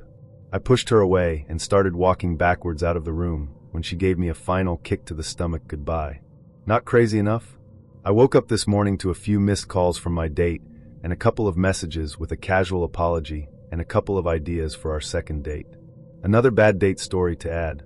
What I noticed first was the pile of tiny plastic eyedroppers that was building up in front of us while we sat side by side at the bar. I don't know why it took me so long to see this. And I don't know how he fit all those little bottles in his pants pocket. There must have been 100 of them, easily. I'm not kidding you. Literally every 30 seconds or so, he'd pull out 2 eyedroppers and very swiftly tilt his head back and lubricate his eyeballs. He was so fast, and we were having such engrossing discussions, that it took me at least a half hour to even realize what he was doing. I politely asked for an explanation. He told me he had had eye surgery for a serious eye condition he developed, and while that surgery saved his eyesight, he was left with this burden of watering his eyes approximately twice per minute. Poor fellow. Being a contact lens wearer, I can certainly relate to the discomfort of dry eyes. It sucks. But I was a bit taken aback by the fact that he seemed to expect the bartender to clean up the eyedroppers. I hope he left him a large tip for that. The poor bartender had to collect them all with a napkin each time the pile built up to roughly 2 inches in height. I'd say there were about 4 piles over the course of the evening. But that's not all. Towards the end of the date, I pulled out my phone to see 6 missed calls from my mother. I knew something was horribly wrong, because my grandmother had recently fallen ill and was at a nursing home. I excused myself and called my mother back, fearing the worst. My grandmother had died an hour ago. Tearfully, I went back inside and told him I had to go. I hope he didn't think it was an excuse for me being freaked out by the eyedroppers. My grandmother really did pass away. It may also have been the weirdest date ever for him, given that I had to bag out of it due to a death in my family that occurred during the actual date. We are now married. Just kidding. I never saw him again after that night, though he did send me a few texts to cheer me up in the ensuing days. He was a really nice guy. Story 14. I never get bored of telling this one. A few years ago I met this guy whom I'll call Matt. Matt and I had some mutual friends. He invited me to a concert. We lived in different towns, about 15 kilometers apart. The concert was to take place in a third town, about 15 kilometers away from the town he lived in. After the concert, we would go back to his town, and I would sleep at my best friend's house. They both lived in the same town. So Matt comes and picked me up. I had a bag with a few things like pajamas and clothes for the next day. I leave my bag in his car and go to his apartment, because he insisted on me meeting his mom. This was the first red flag for me, because why would you like your mom to meet me on our first date? I ignored it and went to see his mom. For the whole agonizing hour we were there, she talked about his ex, how good-looking she was, how smart she was, how funny, and so on and so forth. She concluded with, "I don't really understand why they broke up." I knew the girl. I didn't like her, which made it even more cringe for me. They had been together for 2 weeks, so it wasn't really that big. I stood through all this tirade stoically, just smiled and nodded until he was ready to leave. I left my bag in his car and left for the concert. I couldn't drink anything as I was on antibiotics for a dental problem, so I gave him my free shot, which all the 15 first girls at the concert received. Besides that shot, he drank a beer. Because of this little quantity of alcohol, he was absolutely wasted, slurring his words, saying stupid things, not walking properly, etc. The concert took place in a bar, and he stopped the concert in the middle of it, telling the band they couldn't sing properly. They gave him a microphone, because he wanted to prove to them he was better. They put 3 instrumentals for him, but not one of them was good. I felt really embarrassed, so I went outside to smoke, not really knowing what to do. While I was smoking a cigarette, one of the singers came outside and started talking to me, mainly making funny remarks about my date. I told him I was sorry for his behavior, but the guy was cool and okay with it. At that moment, Matt came outside and proceeded to accuse me of cheating on him with the singer, because why else would we make conversation? He told me I would have to make it home on my own, and I told him that was okay. I didn't really feel safe going home with him. I took my phone out of my pocket to find someone who could take me home, but my battery was dead. I could not find a charger for my phone in all that bar, so it became a problem, because I didn't want to leave with him, but I also couldn't find any other way back home, as there weren't any buses or trains. One of his friends assured me it was okay. They would safely take me to my friend's house. So we eventually left. We reached his town and the driver, Matt's friend driving Matt's car, stopped at the end of the street on which my best friend lived. I didn't have time to get out of the car because Matt, who was in the back seat, caught my hand. I was in the passenger's seat and told the driver I would spend the night at his place. The driver started arguing with him, and that was when I saw a police car parked right across from us. I said, "If I don't get out of this car this very minute, I will shout as loud as I can." The driver panicked, took Matt's hand away from me. I exited the car, and I was happy. Just a few more steps were between me and my friend's house. But things couldn't stop there, could they? While I was crossing the street, I heard a car door closing behind me. I looked back. Matt was out of the car, coming after me. I started running, knocked on the police car's window, and the policemen exited their car. They asked me what was wrong. I told them. I gave them my ID, and they told me to wait in their car. Matt started shouting at them, calling me stupid, telling them I was a D*UG addict, I was a liar, and so on and so forth. The policeman could see he was drunk, could see I was being calm and eloquent, so they soon realized who to trust. They fined him for talking badly to and about me in front of them. He threatened them they would hear from his lawyer. They just ignored him and got back into the car. They could see where I lived in my ID, so they asked me if I wanted them to take me home. I didn't want to cause any further trouble, so I told them it was okay. I could just go to my friend's house. They insisted on driving me the short distance. Bless their kind souls. I spent the night at my friend's place, and, the next day, I realized my bag was still in his car. I thought about abandoning it. It contained some clothes, some makeup, my hair straightener, and my antibiotics. But my friend told me she would send her mom to take it back from him, being sure he wouldn't cause a scene in front of her mom. So the mom meets him, takes my back, give it back to me. Everything in the back was ripped, cut, destroyed. Everything. I could not contain myself. I called and cursed him for 5 minutes straight, without repeating myself, and without giving him a chance to say anything.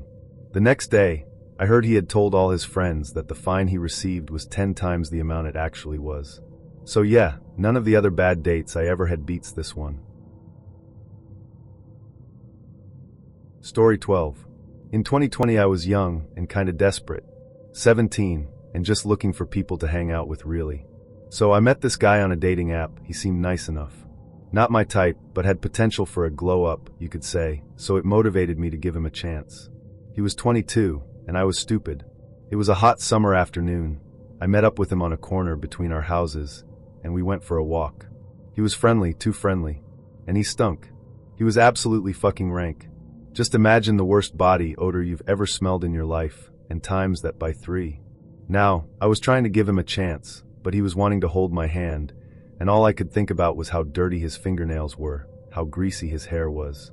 OFFS, just thinking about it right now is making me gag. We ended up sitting under a tree to talk, and he beckoned me to sit next to him, where he then put his arm around my shoulders. I turned my head away to just get a whiff of a fresh breeze because otherwise I'd fucking pass out. He's putting his other hand in my leg, nodding his head, until he says, Yeah, this could definitely be something. Gross. Anyway, I offered to get us ice cream after he made it known he didn't have any money, and we walked him home after that. He lived with his grandparents at the time, in their basement. He offered to show me around, and politely I agreed, until he took us downstairs. We got into this whole virgin talk, you know how it goes. I told him I was, but I wasn't sure if I was ready for that yet. He puts his hand on my knee and tilts his head towards a mystery room. I can take care of that for you right now. I excused myself and ran home. I burned the shirt and exfoliated like hell when I realized his sweaty BO smell had soaked into my shoulder. I know this may seem like I was super superficial, but like I said, he wasn't really my type, and on paper his interests and hobbies seemed sweet enough. He was just down on his luck currently, so I thought I'd sweep my judgment to the side and give him a chance. Holy fuck, I sometimes feel like I can still smell him. Then we have another story. I actually have a shitty MS Paint comic somewhere I drew about this like 30 years ago, El Mayo. Strapping cost, this one is crazy. Went on a sort of date with a guy at a bar in the city that I frequented to play pool and get some dinner maybe. It was a dead slow night as we were getting some shitty winter weather. I'ma call him Dumbshit Danny. At that point, we were the only 2 people in the bar. Dumbshit Danny started just pounding beers and got beyond wasted. Started badgering me to go home with him. After repeated no's, I finally snapped at him and he lost his shit. Let loose this howling wail and threw himself at my legs. Scream crying, with snot and tears pouring down his face, he started begging me to go home with him. I could not get him loose from my legs and started jabbing him with the pool stick I was holding to get him to let go. I looked up over his head to exchange dumbfounded looks with the equally nonplussed bartender who finally jumped into action. I think he was so shocked by the guy's behavior that it took him a minute to process. I know I was, having never seen anybody behave like that in my life. Bartender has to drag dude off me and winds up dragging him outside because he won't leave. Dude is ugly, crying the whole time. Oh, but wait, it gets better. Like a dummy, I stuck around too long chatting with the bartender, who was a friend of mine. At first it was kind of a stick around to make sure dude gets gone, but then I got to yakking and lost track of time. Was interrupted by another patron coming in the back who hollered, "Mad. There's someone out here kicking your car." Me and the bartender rushed out to find he had gone and gotten his equally drunk friend and come back. The friend was kicking my car and screaming that I was a slut while dumbshit Danny was laying face down on the ground next to my car. Not passed out. Just laying there. I guess he was still crying. What the fuck he was doing. Before any of us sane people had time to process, this little tableau caught the attention of a cop in the Wendy's drive-thru next door. He comes straight over the curb to get to the bar parking lot. Dude kicking my car gets arrested. Dumbshit Danny gets told to GTFO, or he would get arrested too, having been told once already to leave. He slinks off into the night. I hope to never see him again, but that was too hopeful. Because round about 3 a.m. dumbshit Danny shows up at my house. I still lived with my parents in a small town at the time, a good 45 minutes from the city. This was back in the phone book days, so it wasn't too hard to find my parents' house, the phone book for this town being the size of a magazine, and us having a unique name. My stepdad gets woken up by dumbshit standing in our front yard yelling incoherently. Calls the county sheriff. Dude tries to tell him I invited him over, but nobody is buying it, lol. He finally gets arrested. Bails out. Immediately starts emailing me all this nonsensical shit. Email after email. Finally I wind up having to get a restraining order against the guy. He's sending me hundreds of emails and showing up at the places I hang out. He broke it 3 times, getting arrested all 3 times. Finally, after that last arrest, I never heard from him again. 20 or so years later, I'm at that same bar, and his name comes up in conversation. I asked what happened to the guy as I'd known him back in the 90s. I did not mention any of the history I had with him. Just dumbass Danny? I used to know him. Whatever happened to him? Apparently he had a bad breakup and moved to California in 00. It's me. I was the bad breakup LMAO nutbag. Story 11. She wanted to do a picnic of sorts, but it was July, incredibly humid and a bit steamy/rainy that day. She insisted we did the picnic deal. Spent an hour getting this table nicely set up with food, dessert, candles, a nice tablecloth, cushions for us to sit on comfortably. Had never done this, but was trying hard to impress. Was actually quite proud of the end result. She arrives 15 minutes late. There was no connection hardly at all. She was not talkative, despite spending hours on the phone texting for a week leading up to date. She said she loved Latin/Caribbean food, so I got takeout from one of the best places local, a kind of assortment of things. She didn't touch any of it. She sat and looked at the river in the background, and I asked her a couple of times if she was okay. If she would like to move closer to the river? Was there anything I could do to make her more comfortable? And she would just smile and say no, and that it was all wonderful, again, while not touching a single thing except a bottled water she brought. I sat through this for almost an hour. Finally, I just flat out said, I guess I was expecting a bit more conversation or at least some engagement in this. I'm sorry, it seems this date was a bust. And she just awkwardly smiled and said, I'm sorry too, I can see you put a lot of effort into it. So because I had nothing to lose, I asked her what was wrong or what I did wrong. And she responds, nothing really, I just think this is all a bit overboard for a first date. It's kind of cringe, like you're desperate. I can't even lie. My feelings were pretty hurt as I put together the date based on her cues and questions I had subtly asked. Even went ahead with the gross atmosphere of 90-degree weather and steamy, post-storm humidity. I wanted to respond, but I just bit my tongue and said, well, if you're not going to eat, I sure am. And I went to town on the food while she sat there. There was a couple sitting on a swing near us, and I went, hey guys, you hungry? And as it turned out, they were on a date, but were broke, so were just enjoying each other's company. And I invited them over to enjoy the table full of food with me. She left a few minutes after they came over, having said nothing since I started eating. And after she left, I had the best time with these 2 strangers, eating and laughing and telling them what happened, and both of them telling me I deserved better. I'm still good friends with them some 10 years later now. Never heard from the girl again outside of a single text later that evening saying, I'm sorry, that was a bitcha thing for me to say to you. I guess expecting me to respond, which I never did, just blocked her number and moved on. Another story from my friend. He showed me his car, and he pulled up a breathalyzer that was installed by the driver's seat. He explained that he had to blow in it or the car wouldn't start, and also every 5 to 10 minutes or so the thing would beep and he would have to blow in it again. He made it seem like it was no big deal. He said jump in, and we can grab dinner. I said I'm just gonna drive my own car to the restaurant, because I never let strangers drive me anywhere. He seemed totally shocked but said okay. We got to the restaurant, and he said he didn't have any money, and asked if we could walk around a park instead. I said okay. This park was sketchy and gross.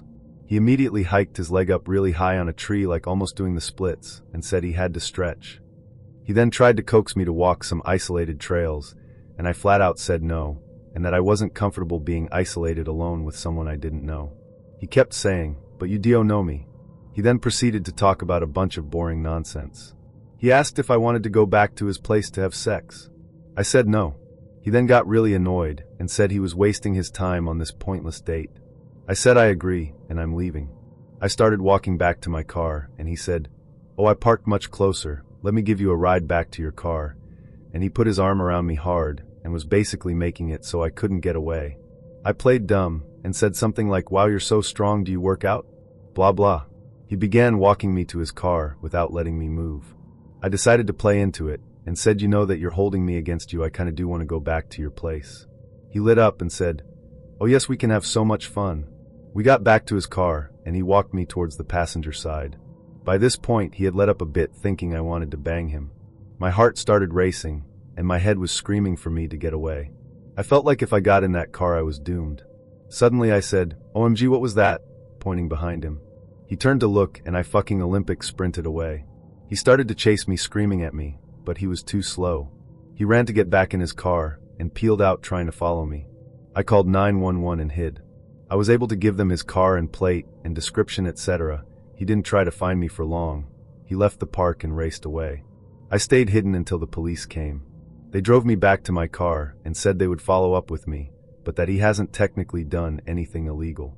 After that I only met in public in the daytime for dating. It was scary as fuck. Story 10. I moved to Utah a few years ago, and I'm an agnostic lesbian, so I knew this would be terrible going in. First girl took me to a bunch of Ted Bundy sites, which admittedly was kind of interesting, but probably should have been a red flag. We slept together a few times, and I tried at one point to ask her a little more about her sexual preferences, so we could explore some things if she liked. She basically screamed, "Don't you want to find out?" And I was like, "I'm okay." Didn't see her again. Seemed like she was still hung up on an ex anyway. Second girl was really cute and had a hot tub, but come to find out she was a raging alcoholic. She had a bunch of gays slashed by women over for a party, and they were all sloppy drunks and seemed like shitty people. The whole group had fucked and dated each other. They were weirdly aggressive and all wanted to arm wrestle. I love a competition at least, so I was like, bet. I beat them all, and we got to this big bitch. I was doubting I would win this round, but I did. She got butt hurt and demanded we try left-handed.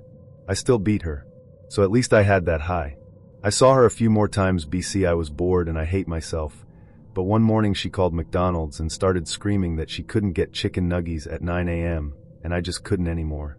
Next girl was on and off for a while, and she was a lot of fun, but also seemed to have some anger issues or something going on.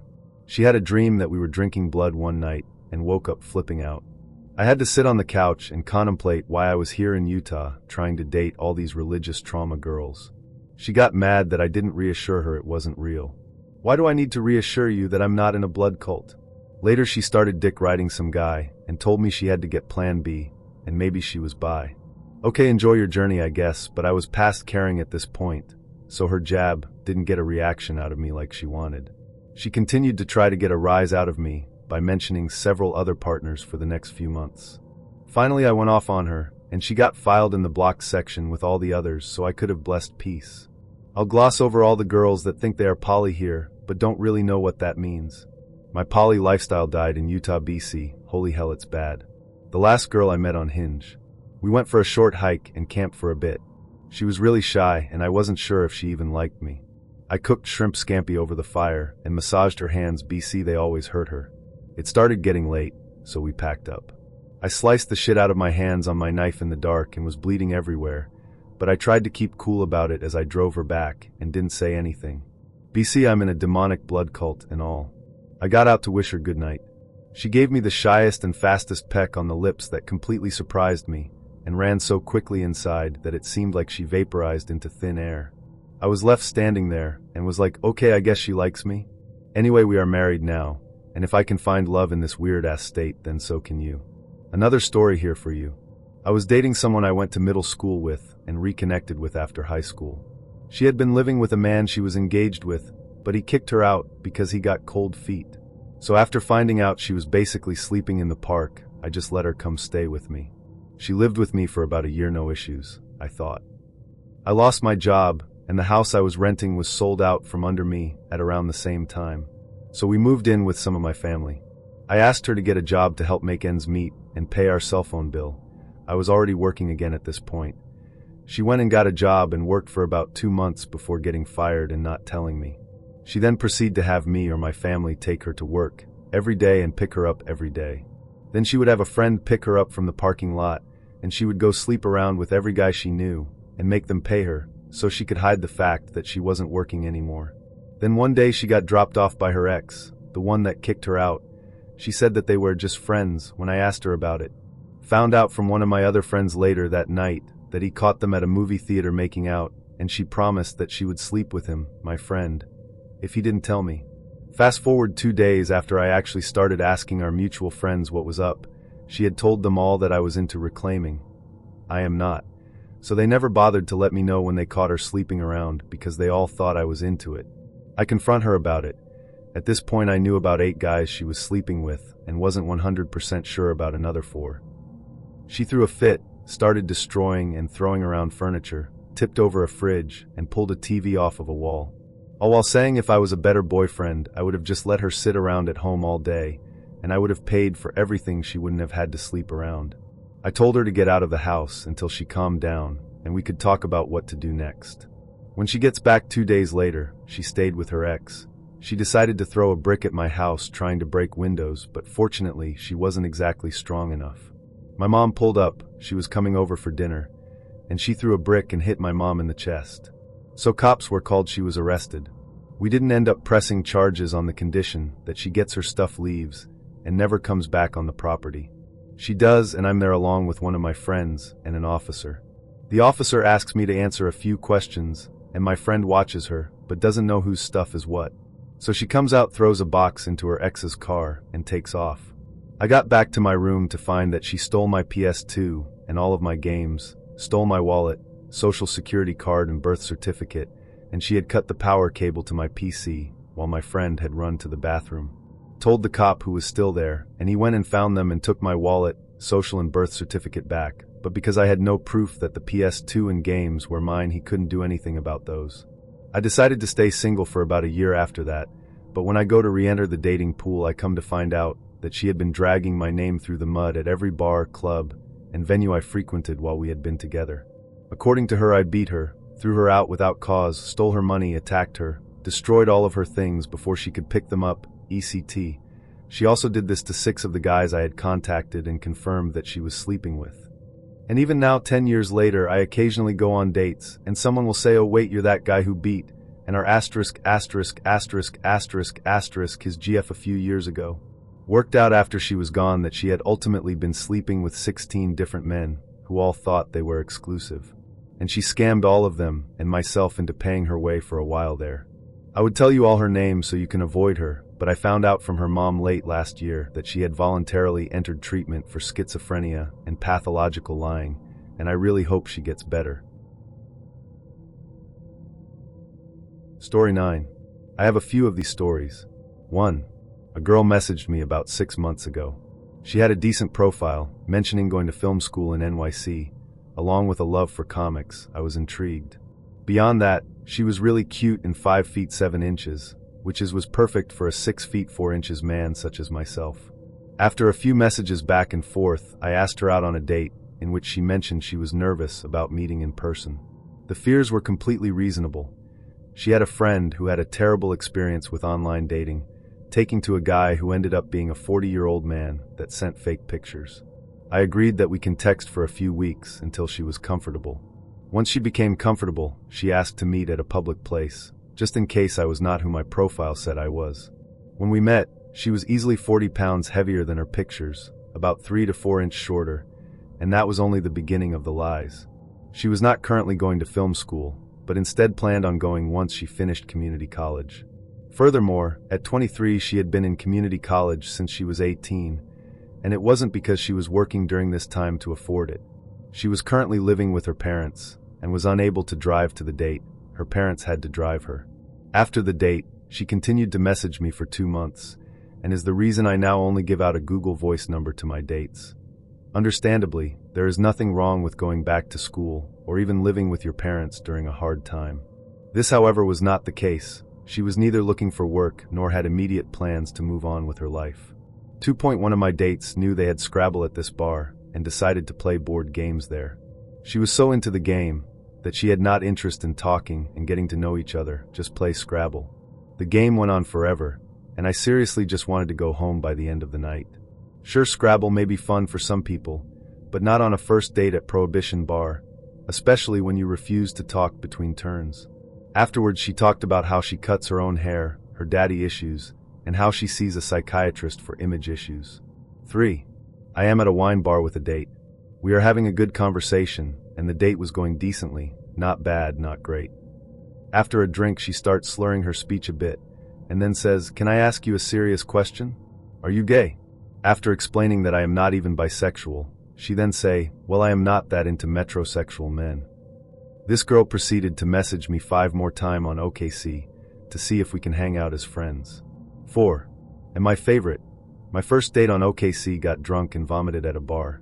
When I offered to walk her home, she refused, saying she does not want some stranger from the internet knowing where she lives.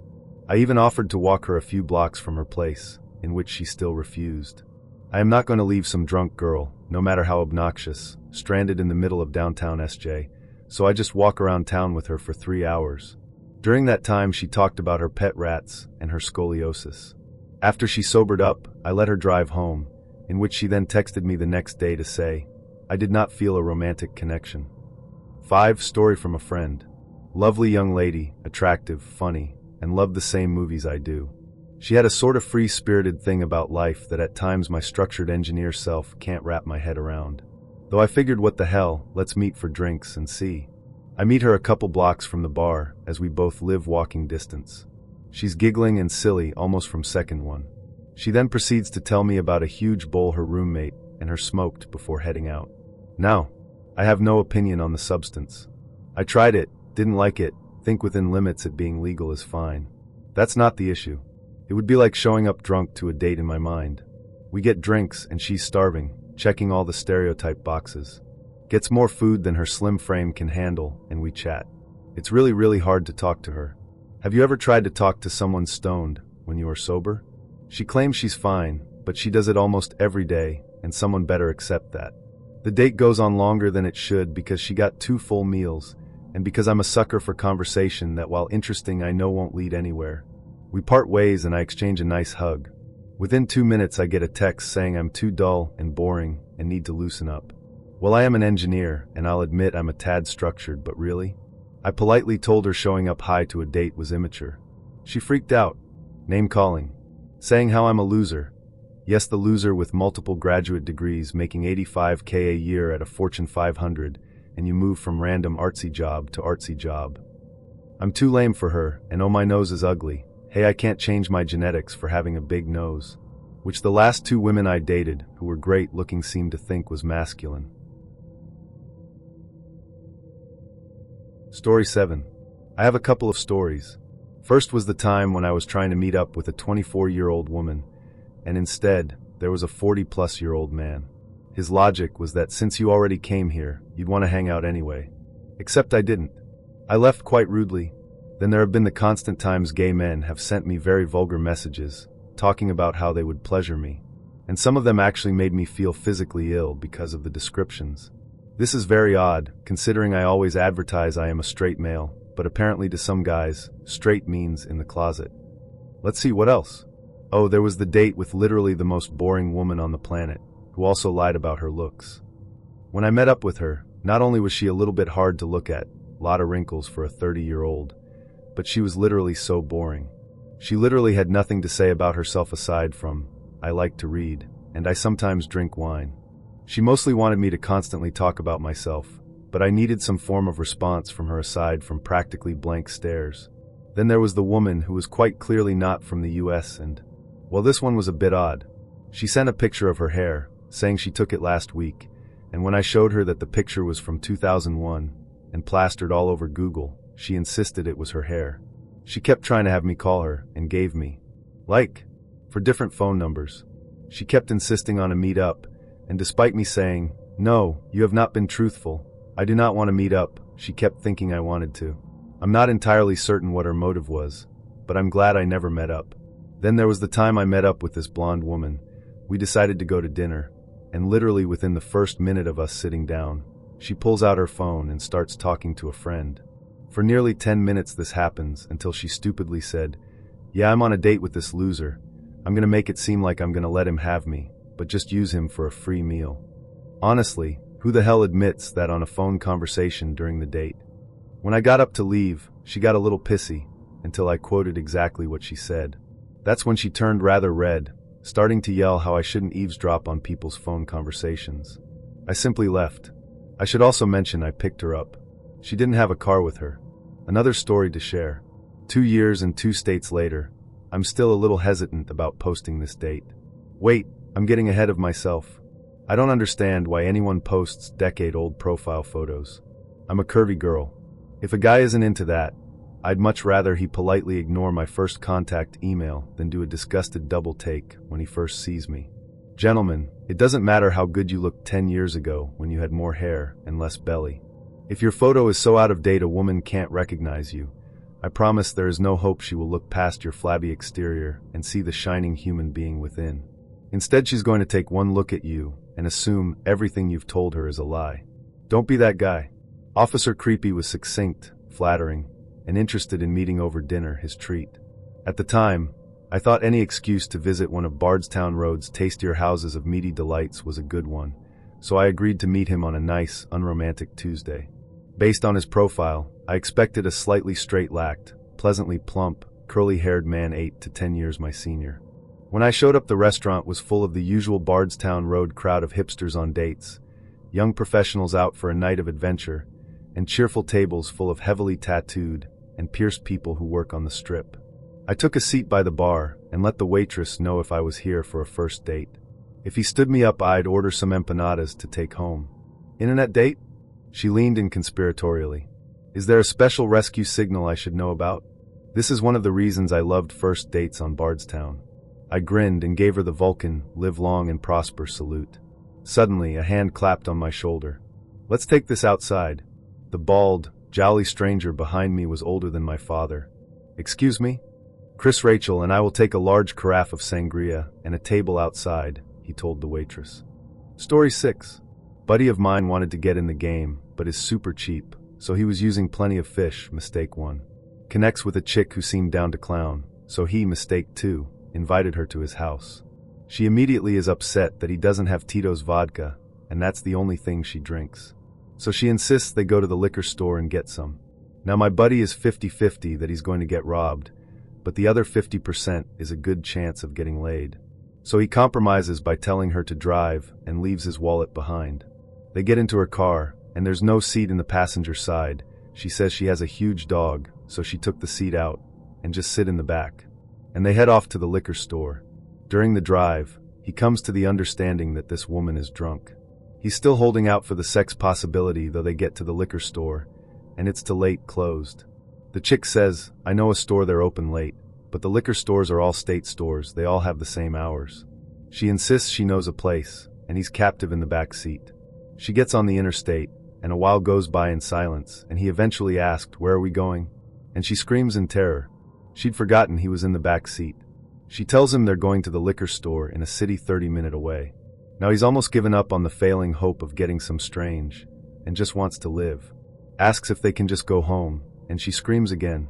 Forgot he was in the car again.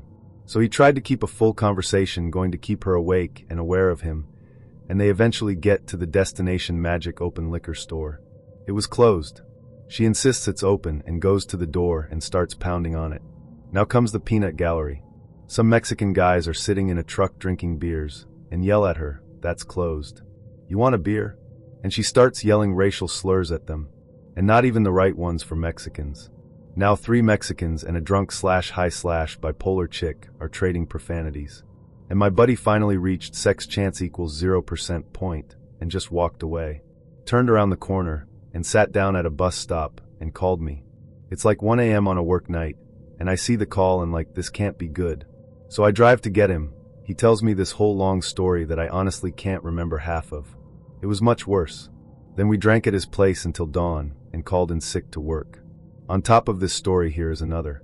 Not a date, but rather a girl I was hooking up with at a party. And it's kinda long, but I just think the whole thing was so weird it's worth sharing. We were in her kitchen and we begin to make out, and suddenly she starts talking about how her best friend is totally in love with her, but she keeps kissing me while saying so. Then she elaborates by saying, "Yeah, my best friend is outside in the party," and I'm like, whoa. Well, should we stop? She goes, no, and I'm kinda uncomfortable anyways because I've been the best friend and I kinda wanna stop. She goes, no, it's totally fine, and then keeps going on about it. Lick really going into detail, and tells me the whole story about how she liked him, but then she didn't, and I'm like, okay. And before I can decide what to do, the best friend walks into the kitchen. He goes, "I'm sorry," and then walks out. Normal, uncomfortable situation, right? Well, this happens at least 3 times. Like, he keeps walking in and going, "Sorry." Dude is clearly drunk at this point. So the 3rd time I'm like, nah, dude, you guys clearly need to talk. I'll just be outside, you figure out stuff. And the girl holds my hand and makes me stay, but then starts talking to him, and like, she wants me to be a 3rd neutral party or something. She begins to tell him that she didn't like when he did so, and she asks me, "What do you think?" while holding my arm tightly and not letting me go. I said fuck it and just end up playing along and actively listening to them and trying to help them. I'm a teacher, so I guess I'm good at that. Long story short, I managed to get out of that situation eventually. We go outside, and a few hours later people start leaving, so I go back to her apartment to grab my stuff. Of course, she comes back with me, and now we're all alone in the apartment. We go back to the kitchen and things start getting hot again, when suddenly we hear a knock on the door. And guess whose voice we hear outside? Yeah, of course, her best friend. So I'm like, okay, yeah, no, that's it, bye. And as I'm about to leave, she stomps her feet on top of the couch, putting her leg between me and the door, and asks me, "So what are we?" And I'm like, nothing. We just kissed, and listen, I'm sorry, I just went through a breakup, so I'm not really looking for anything more than that right now. I'm sorry if that disappoints you. And that was true, but also I didn't want to get into that whole mess at all. She goes, "But can we still mess around some more?" And before I can say anything, the best friend knocks again. So we open the door and he is there, and then he says sorry again, and I say, "Chill, I'm leaving anyways." And before I can go down the stairs, the girl calls me up and goes, "My friend is too drunk. Can you make sure he gets home safe?"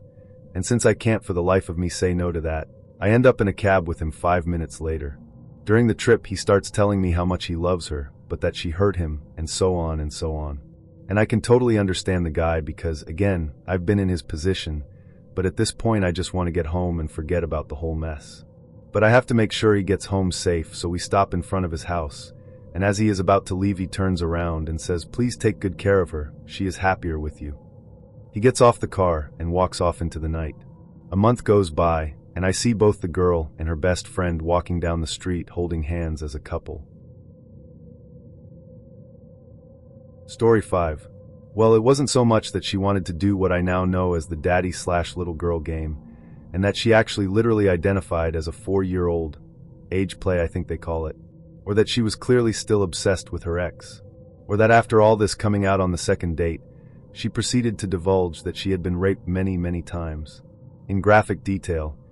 It was so excessive that there's no way it was true, but when someone tells you that kind of thing, you want to give them the benefit of the doubt. We ended up back at some relative's house, and just as I was about to bounce, I realized she was already really drunk, despite only having a couple of drinks. She was a pretty tiny girl though, and then she began to talk about Sweeney Todd, the demon barber of Fleet Street. No, it wasn't any of the previously mentioned things. It was Sweeney Todd that led me through one of the most bizarre experiences of my life. Apparently it was the greatest play ever penned, blubbered out in a grand drunken dissertation that probably couldn't be rivaled by even the greatest booze artists of our time. I admit, I was captivated in some morbid way. I stayed and sipped on my drinks as she went further down a rabbit hole that, as it existed within her, had no bottom. It was like watching someone who wrote their thesis on the thing, but was promptly failed vent about the injustice of it all. And I imagined she would have failed because she handed the thesis into a technical writing class while drunk. This is how discordant and obtuse it all was. By my guess, the only type of person still willing to listen to what was becoming more obviously a compulsion evolved far beyond impulse were strangers. The other people present had expressions like it was happening for the 1000th time, and they were powerless to stop it.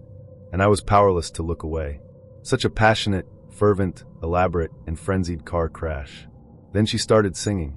And did she ever sing? She fell over regularly, and her words were so slurred, and her physical movement so slothful and blurred, that I knew I was in for a real show. She did the whole play. From beginning to end, every part, each character with their own voice. She was mostly naked by the time it ended. I sat there and cheered her on, and tried to stop her drinking, and stoked the fire pit in the backyard of this stranger's house. She didn't miss a beat, a line, a gesture.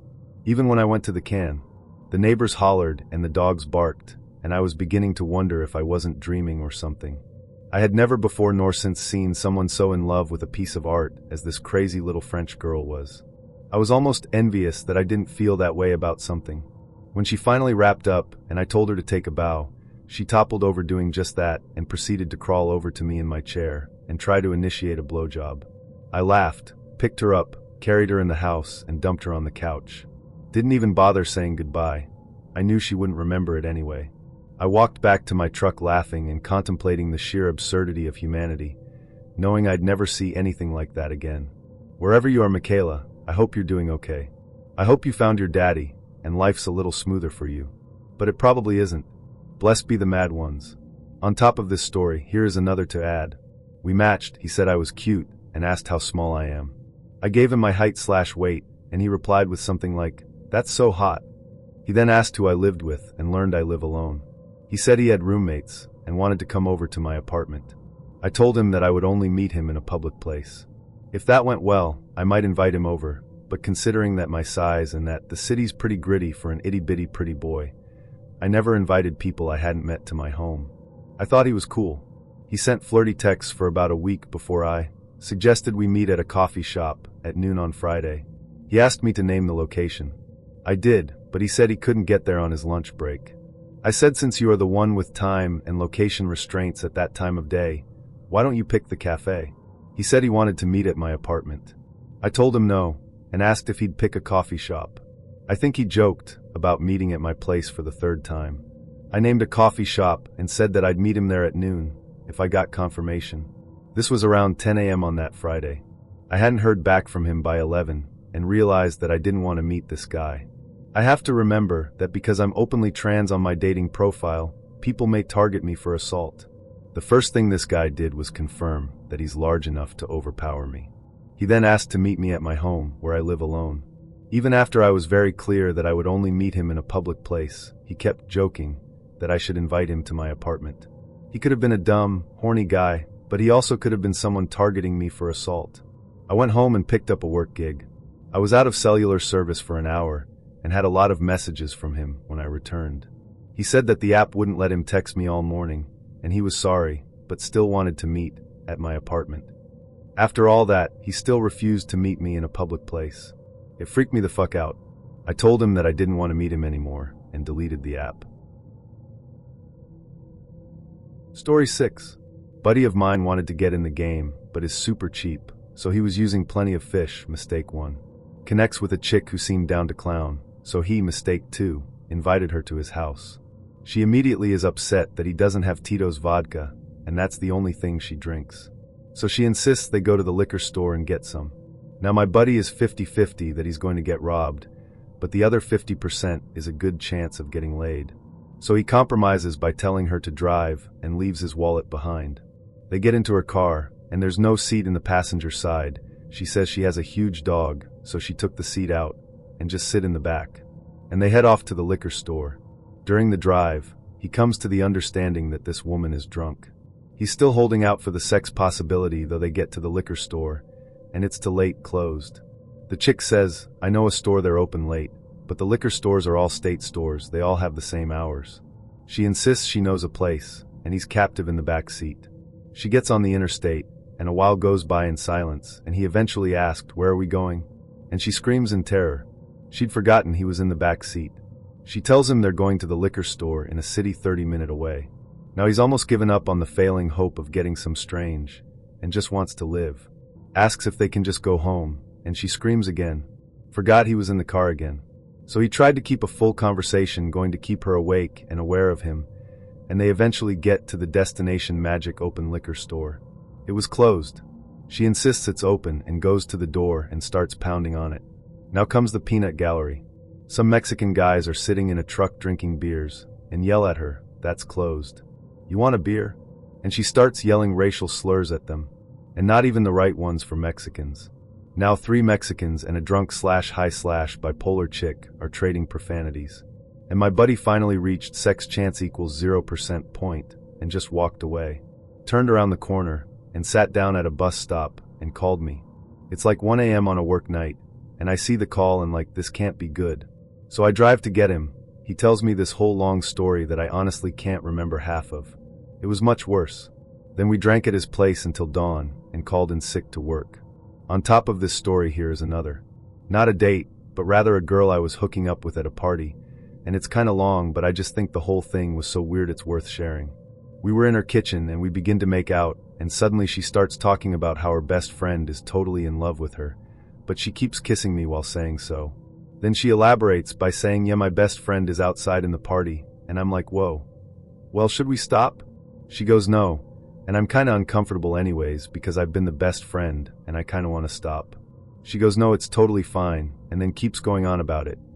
Lick really going into detail, and tells me the whole story about how she liked him, but then she didn't, and I'm like, okay. And before I can decide what to do, the best friend walks into the kitchen. He goes, "I'm sorry," and then walks out.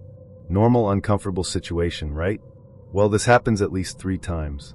Like, he keeps walking in and going, "Sorry." Dude is clearly drunk at this point.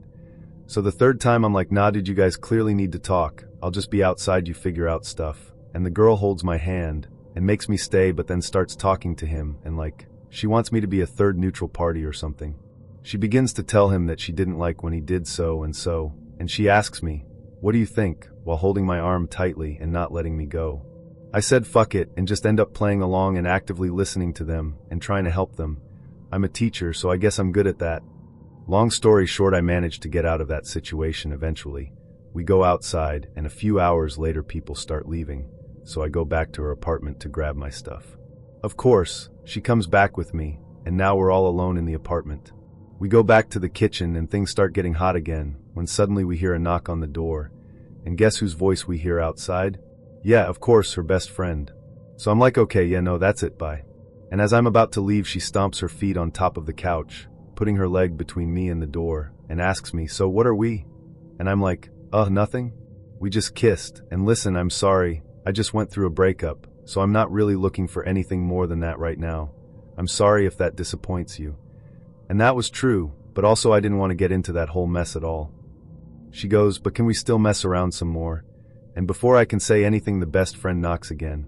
So we open the door and he is there, and then he says sorry again, and I say, "Chill, I'm leaving anyways." And before I can go down the stairs, the girl calls me up and goes, "My friend is too drunk. Can you make sure he gets home safe?" And since I can't for the life of me say no to that, I end up in a cab with him 5 minutes later. During the trip, he starts telling me how much he loves her, but that she hurt him, and so on and so on. And I can totally understand the guy because, again, I've been in his position, but at this point I just want to get home and forget about the whole mess. But I have to make sure he gets home safe, so we stop in front of his house, and as he is about to leave, he turns around and says, "Please take good care of her, she is happier with you." He gets off the car and walks off into the night. A month goes by, and I see both the girl and her best friend walking down the street holding hands as a couple.